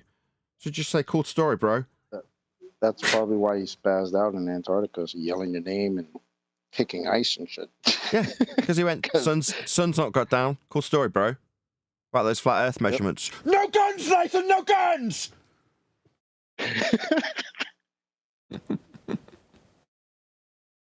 I need guns. And so toxic, in science, in science, when someone makes a discovery or a new breakthrough, they're not expected to know everything else, right? People just kind of, all right, you're correct. We're gonna peer review this, and now we're gonna keep doing the work. No, we go. Yep. Oh, it's an experiment. What's the hypothesis? You're going to offer some empirical evidence of something? Yeah, us being on a ball. No, that's based in fallacy. If P, then Q, Q, therefore P. So where's the hypothesis? What's the causal influence you'll vary if it's an experiment? Oh, it's none of the above, so it's fraud. What did we call Duffy up until this point? Duffy the fraud, because it's fraud. He's claiming it's an experiment and it isn't. Well, the media, that's what their trick has been to get you on a ball all along, hasn't it? So do we buy into their garbage and start arguing about how ballers shouldn't be using this to prove they're on a ball? No. Cool story. Earth's measured flat. Excuse me. According to him, it was not substantial enough. So it doesn't matter that he called it experiment, even though he chose to call it experiment. But his quote to Flatsoy was, that's not even substantial. Well, that's not even substantial. What does that even mean? In essence, and that was their whole point, right? That's why Glovers are. When Flatsoy was trying to call him out for calling it an experiment, that was kind of his retort. That it doesn't matter that I call it experiment, right? Even if it's not one, I can just call it that if I choose to. That's why he went back and forth with the, oh, you called yourself Dr. Flatsoy. Remember that? Yeah. That was his comeback to that. And this is the problem, isn't it? People not knowing what science is. That's exactly what I told Eddie Bravo last night. It's because they don't know what science is. I've tried to help them. They don't know. Now we're in this sticky mess where your acceptance of Duffy saying, it doesn't matter if I call it an experiment. Yeah, it does. Because Cox will come along as a professor and tell the world that it's an experiment that proved Earth's a ball. So it very much matters. Unless you're punting ether with the same magic trick. If you're punting ether with the same science magic trick, then you won't want to hear it, will you? Jaren didn't want to hear it. Witsit didn't want to hear it. So now they're in this mess. Nathan, don't skip this so fast. You said Eddie Bravo last night. What are you not telling us, man? Yeah, what are you not telling us? Nothing. I reasonably infrequently text with Eddie Bravo. Big deal. But that was what I put to him because he was asking me the same question everybody's asking me. Which is, what do we do about this 24-hour sun, man? Nothing. Tell him to come through, man. Wait a second. Eddie Bravo asked that? Jeez. Eddie Bravo's a flat Earth believer. Do you not realise that? Yes, but I thought he watched your show. He said, I effing love Nathan Oakley. What the heck? No offence to Eddie Bravo, right? I'm sure he's got other things to do. And not everybody can keep up to date with the flat Earth debate. Yeah. Every single day for almost 10 years now. Yeah, I guess I'm assuming everybody's listening and like I am. But I used to listen every day while I was working before I even came on the panel. Now you've brought it, or now I've brought it up by referencing me saying that Jaren's a fuckwit for not listening to me when I tried to educate him in science, and that's the problem. That's the essence of what I'm telling you, because I told it to Eddie Bravo in a very concise way, because it was in a text. That's why I used that example. And obviously to drop his name in, I'm not going to lie and pretend it wasn't the reason. Anyway, that is the reason. People don't know what science is, so they get duped with it over and over again. Now, if you're currently in the process of duping others about ether with science, you're not going to want to relinquish that magic trick. That's the downfall of Jaren and the Etherites and the True Earthers, isn't it? That's what we're seeing. That's what this purge is about. Because alongside Ethereanism came the azimuthal equidistant projection and all the bullshit that you could lie about with that, with science, as a flat earther. And when you're doing it, like the guy last night on Patricia Steer's show, talking about his science and his model, people go along a path that allows our opponents to bullshit them at the end of the process and take away their flat earth science that they never had in the first place. So knowing what science is and knowing what models are, again, this was a conversation I had with QE last night, his suggestion, not mine, but that's what we should focus on. Back to basics, it's a reset in many respects. So it's back to telling people what science is, isn't it? Telling people that models are pseudoscience. Seems like 6-7 years ago that we were doing that. It's back to that again, isn't it?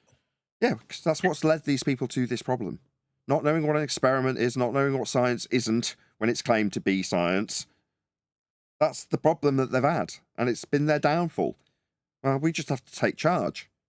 We're in charge now. Do you know what science is? If you don't, you're going to have problems. You need to know. I tried it with Dave, I tried it with Bob, I tried it with Jaron, I've tried it with Witsit. It's the body of science. At least Eddie Bravo knows where to go. See, when there's a problem, they know where to go. If there's an issue, they know where to go. Like Dave Weiss, hey, I got some Bitcoin to protect. Here you go, Nathan. Get back to that, and you'll be okay.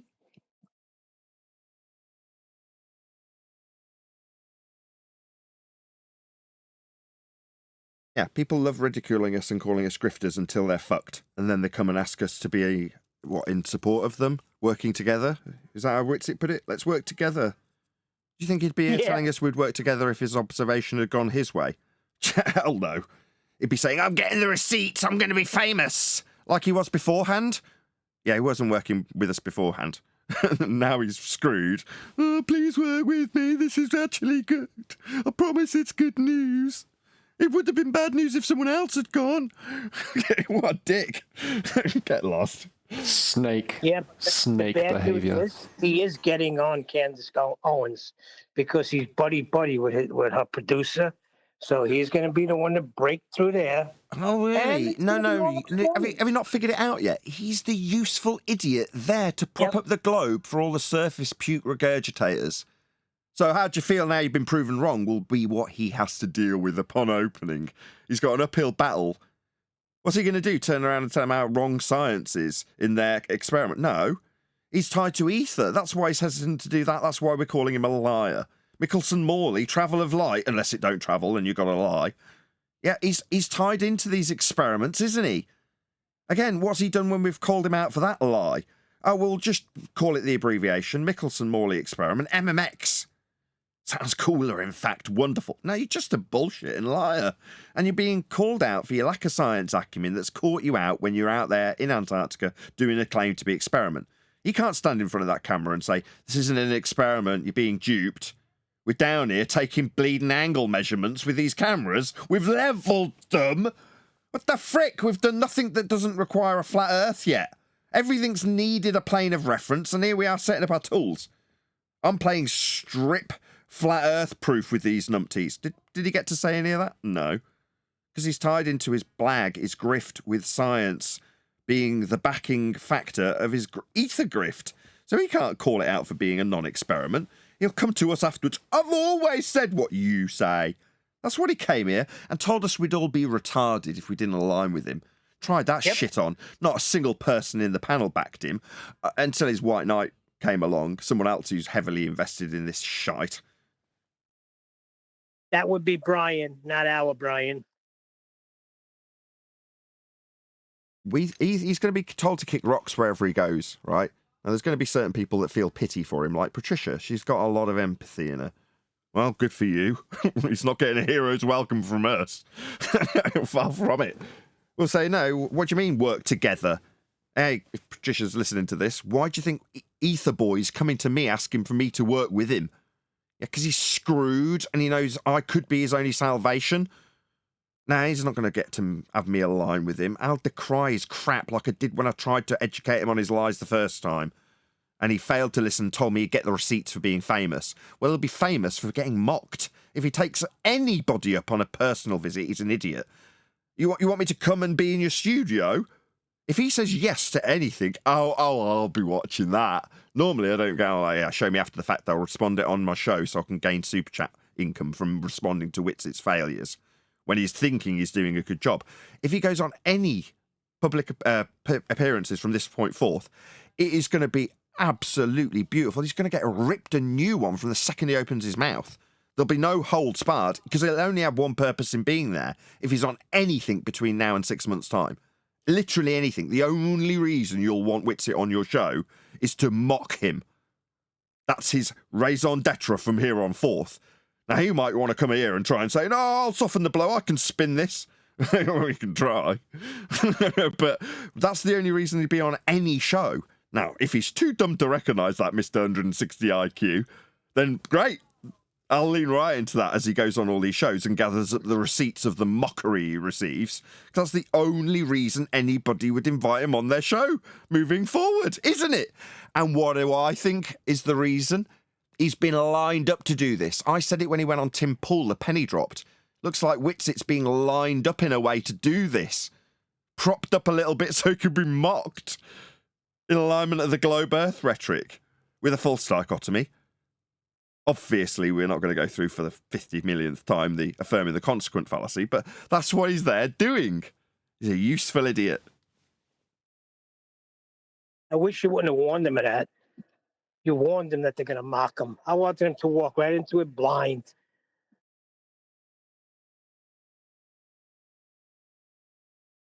Yeah. Well, good. He should feel stupid because he's come here telling us about the receipts until he's made to look like a complete idiot. Then he's here saying, oh, can't we work together? To save your ass. No thanks. I'm doing this for you. Yeah, I'm doing this for you as I drown. Money I didn't have. Exactly. Reaching out for my arm, drowning, telling me he's doing it for me. What a prick. Does he think we're dumb? He must think we're stupid. No, he thinks he can spin doctor the numpties that believed in flat Earth. Those are the people he gathered up. Now those are the people he's got to try and save. Did he say that? Yes, he said that. He's doing what for you? What?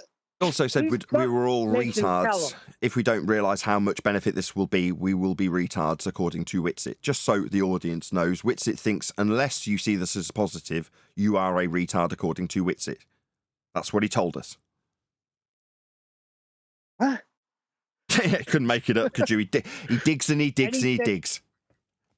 And he said he sacrificed. It cost him money he didn't have, ridicule, subscribers are attacking him, and he did it all for the greater cause. And if we can't see the benefit that will be long-term, then we're idiots. Yeah, okay, you go gather up your receipts, son. Let's see how that works out. Because there's only one purpose for them inviting you on anything from this moment forth. If you can't see that, which I hope you can't see, because it'll be very entertaining, I'm going to gather up the receipts. I'm going to go on a massive show. Really, bigger the better. Yeah, that's what he said. He's getting on the really big shows now. Now that this happened, this is great that it happened. Now I can get on the really big shows. Yeah, now that they can rip him limb from limb for a live audience, or an audience of millions, the people will be lining up to have him on, won't they? Yeah, they will, yeah. Definitely. It's not, for me, it's not the Witsit saga that I'm interested in. It's the Jaren saga. I want to hear the transition of, it's definitely a globe. And like, how does that work out for globe busters when one of the globe busters goes globe? But like, how does that work out for globe busters? No, maybe you could tell. Maybe you could tell me in the comment section. Maybe you could figure it out for me. What? You could figure it out for me in the comment section. I mean, I don't know, man. I can't figure this out. Maybe you guys can help. Just leave comments that I won't read because I've explicitly said I won't be reading them. Said. Yeah, that's what they said. Wait, who's they? Jaren and Witsit. They've said that they can't figure it out. Hopefully their audience can in the comments, after previously saying that they will not read or respond to comments in this regard. That's correct. Consistent much? That's liars for you. Yeah, he's probably going to go on the show saying, here's an ex-flat earther, and he's going to start narrating. No, I want to see the welcome home Jaren. Like, the live stream by McToon and Fight the Tight Shirt and all these clowns who are welcoming him home back to the globe. He should do that. That would be a classic. But isn't that the whole point? Wasn't that the whole point? Especially based off what Jaron said himself, that if he witnesses this 24-hour sun, that means the Earth is curved. Okay, 24-hour sun, that means Earth is curved. I need to hear him say that. I need to hear him go full in. Don't go back on your word now, buddy. Wait. I've heard you say that before, Chocolate. Where did he say that? I've been looking for He said that to. I mean, he said it a few times. A couple of his live streams. I saw somebody put a compilation together, but where I heard it, definitely was him saying it to who was that? Bro Sanchez. Wow. And even Bro Sanchez was just like, bro, I ain't messing with you. Like, you sound like a global right now, dude. Like, how do you figure the sun being in the sky means the surface of the Earth that you thought previously was flat is now curved? What? Even he was just like, bro, you sound like a kind of a shill right now, and it's a little weird. So that conversation didn't go that great. I don't think any conversation is going to go great, especially now. They should just pack it in and leave.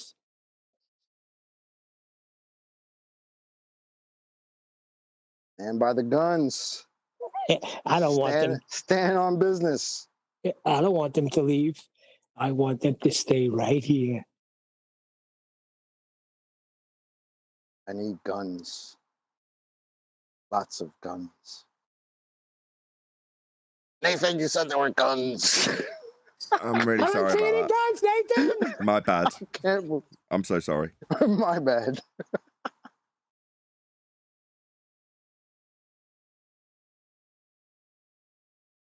And like literally the whole context of that was probably yeah, if you can't just show up there and do what you want to do. You're just gonna have to get like permission and all types of other shit. There's treaties and all types of crap you got to do.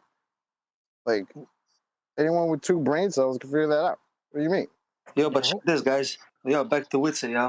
He said this morning, like, it doesn't matter. This doesn't prove either way, right? So I asked him, what's the point then? Why did you go down there? Exactly. Because he said down there a few times, but it doesn't matter. And he said he literally went down there just to go on the biggest platforms and then tell him about the measurements. Okay? That was this response from this morning. He said he went there so he can... So listen, Neil, stop, bro.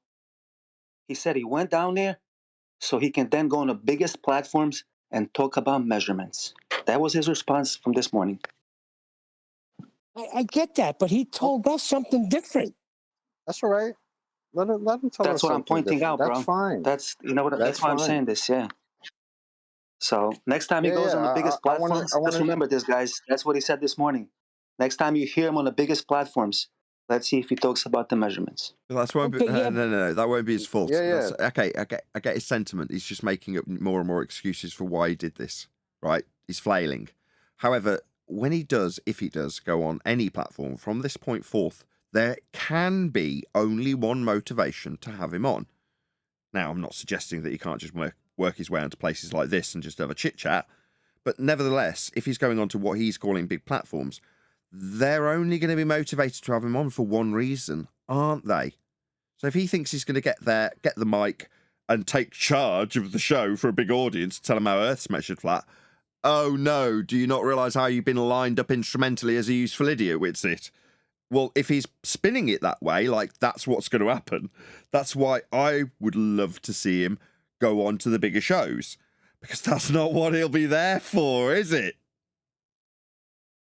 No, he'll be there to get mocked. You're right. You're 100% right. And even if he does, he'll only say it in passing, like he always does. He goes on Candace Owens. Candace Owens' producer was bunking with McToon and McKeegan for the whole time they were there. So if he's on that show and she gets 80, 60,000 views per show or whatever, she's going to get made fun of. You know, and somebody with 160 IQ should have foreseen all that. Oh, that's a nice one. What if they ask them the same question what you, Vlad, asked now? What if they in Polska ask him, but why did you go if you knew it that it's measured flat? What if they ask them for that question? He can't answer What that. then? All he can do is flail Yeah. and give varying different reasons that aren't congruent with one another.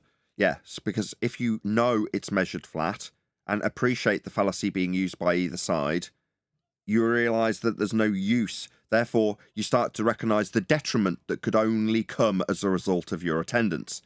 Now, Witsit is suggesting that he appreciated how detrimental it would be because he detailed it for a third party that it would have been detrimental for, definitely not detrimental for him in that way. So he's obviously comprehended the detrimental implications prior to going down there, but his big eyes have seen big shows and he thought he'd get it right.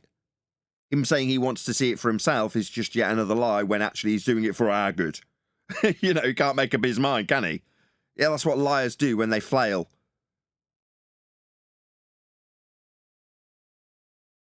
What we need now is to get either you or QE responding to the likes of Brian Cox when they claim that Jaron is a top flat earther. The only thing that he's good at is finding bubbles in space footage. Well, maybe. It's actions speak louder than words. I say it will be diluted down. There's a purge occurring, and the people remaining will hopefully find it easier to sort us out. I was going to say this about Eddie Bravo, actually. What's he polluted with? All of the Feast and Nonsense people who've got bigger channels than us. And in terms of consensus and who's got the most sway in the subject, he's going to go to the bigger names like Dave, and that's exactly where he's gone. Who can blame him? Now, he's got a choice. Go with the numpties that led you astray and made you look stupid and have now got potential flack coming your way. You know, Eddie Bravo's potentially. What are you gonna do now, Eddie? What are you gonna do about the 24-hour sun? Well, he hasn't been trained in good argumentation by us for that time. He's been dealing with Dave and Witsit and Jaron. Maybe he went out on Dave's boat for all I know. I don't care. It makes no difference. But people will have those numpties kicked to the curb and look for better information, and they'll find our way to us and learn how it doesn't prove anything for either side. And then put those arguments, if they're still here, when it all gets diluted down. So from that perspective, people like Eddie Bravo suddenly realise who actually has decent arguments and who does not. Now, don't get me wrong, it might be the case that people like Dave manage to weather the storm. I don't know what's going to happen. That's why I'm saying I'm intrigued to see how it all unfolds from here forward.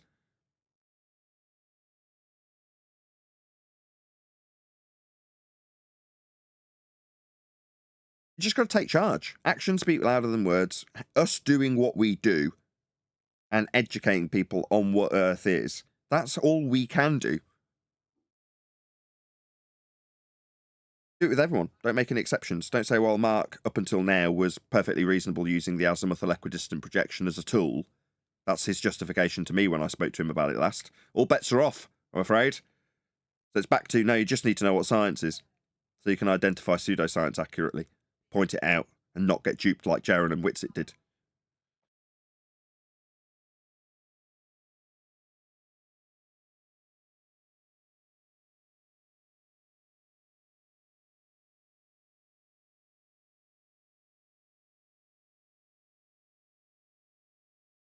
Fancy making such a tit of yourself like Jaron has twice, or thrice. What was the third time? Well, the gyro, his lasers, now this. Gyro's Bob. You can't really ascribe that to Jaron, although he was there and it's part of the process. That got tarred on Bob in the same sort of process that was bundled together. So I'd call it twice. Twice, you can just call him really stupid. If it happens again, he's just a plant. He's just if that's his purpose.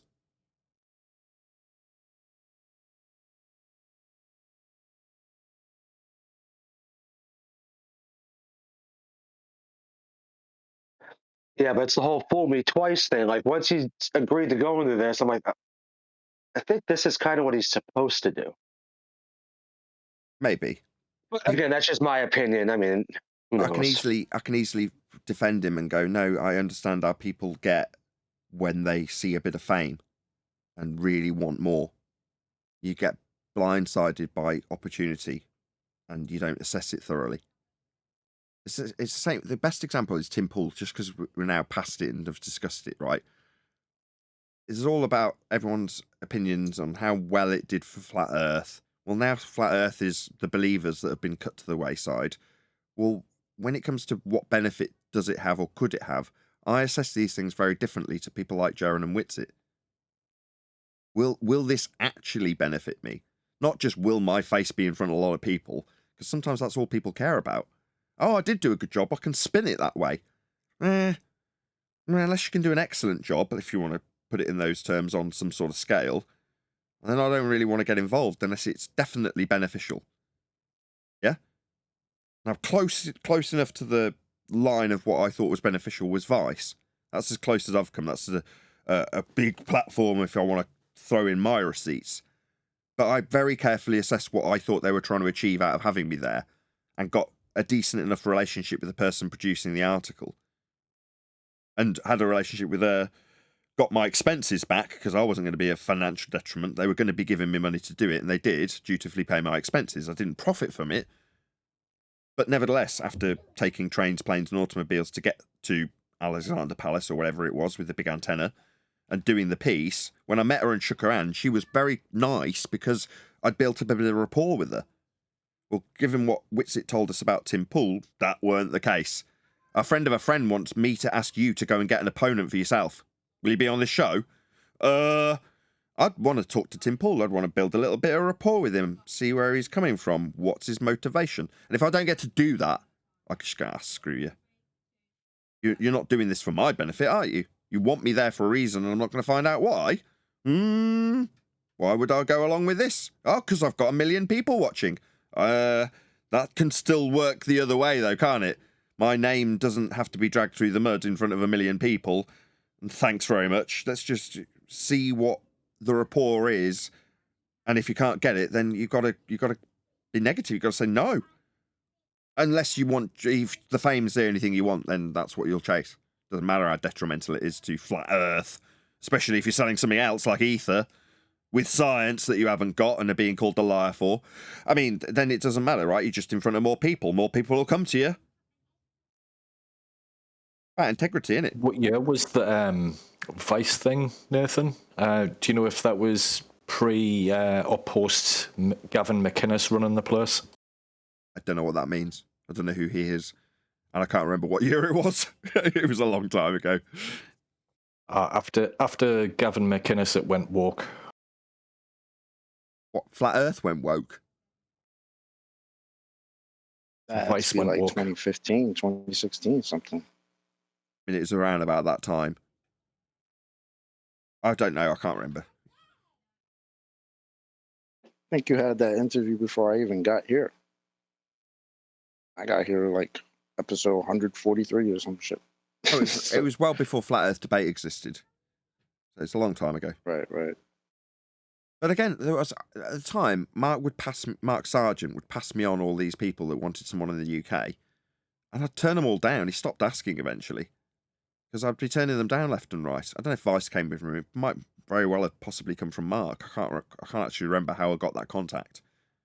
But each and every one, you'd say, you try and get in contact with the person that's approaching you, and they wouldn't want to know. They wouldn't want to talk to you. They'd pass you off down the line or just give you a bit of information or just answer one of your questions in the email and ignore everything else you've said. Things like that. Happened with I think it was with the Mail it happened with, actually, as we had the Mail on today. They wanted to interview me. And someone from the Sun, Moon and Zodiac group. Do you remember them? Does anybody remember the Sun, Moon and Zodiac group? Yeah, I remember that. Nobody here remember that? Clearly not.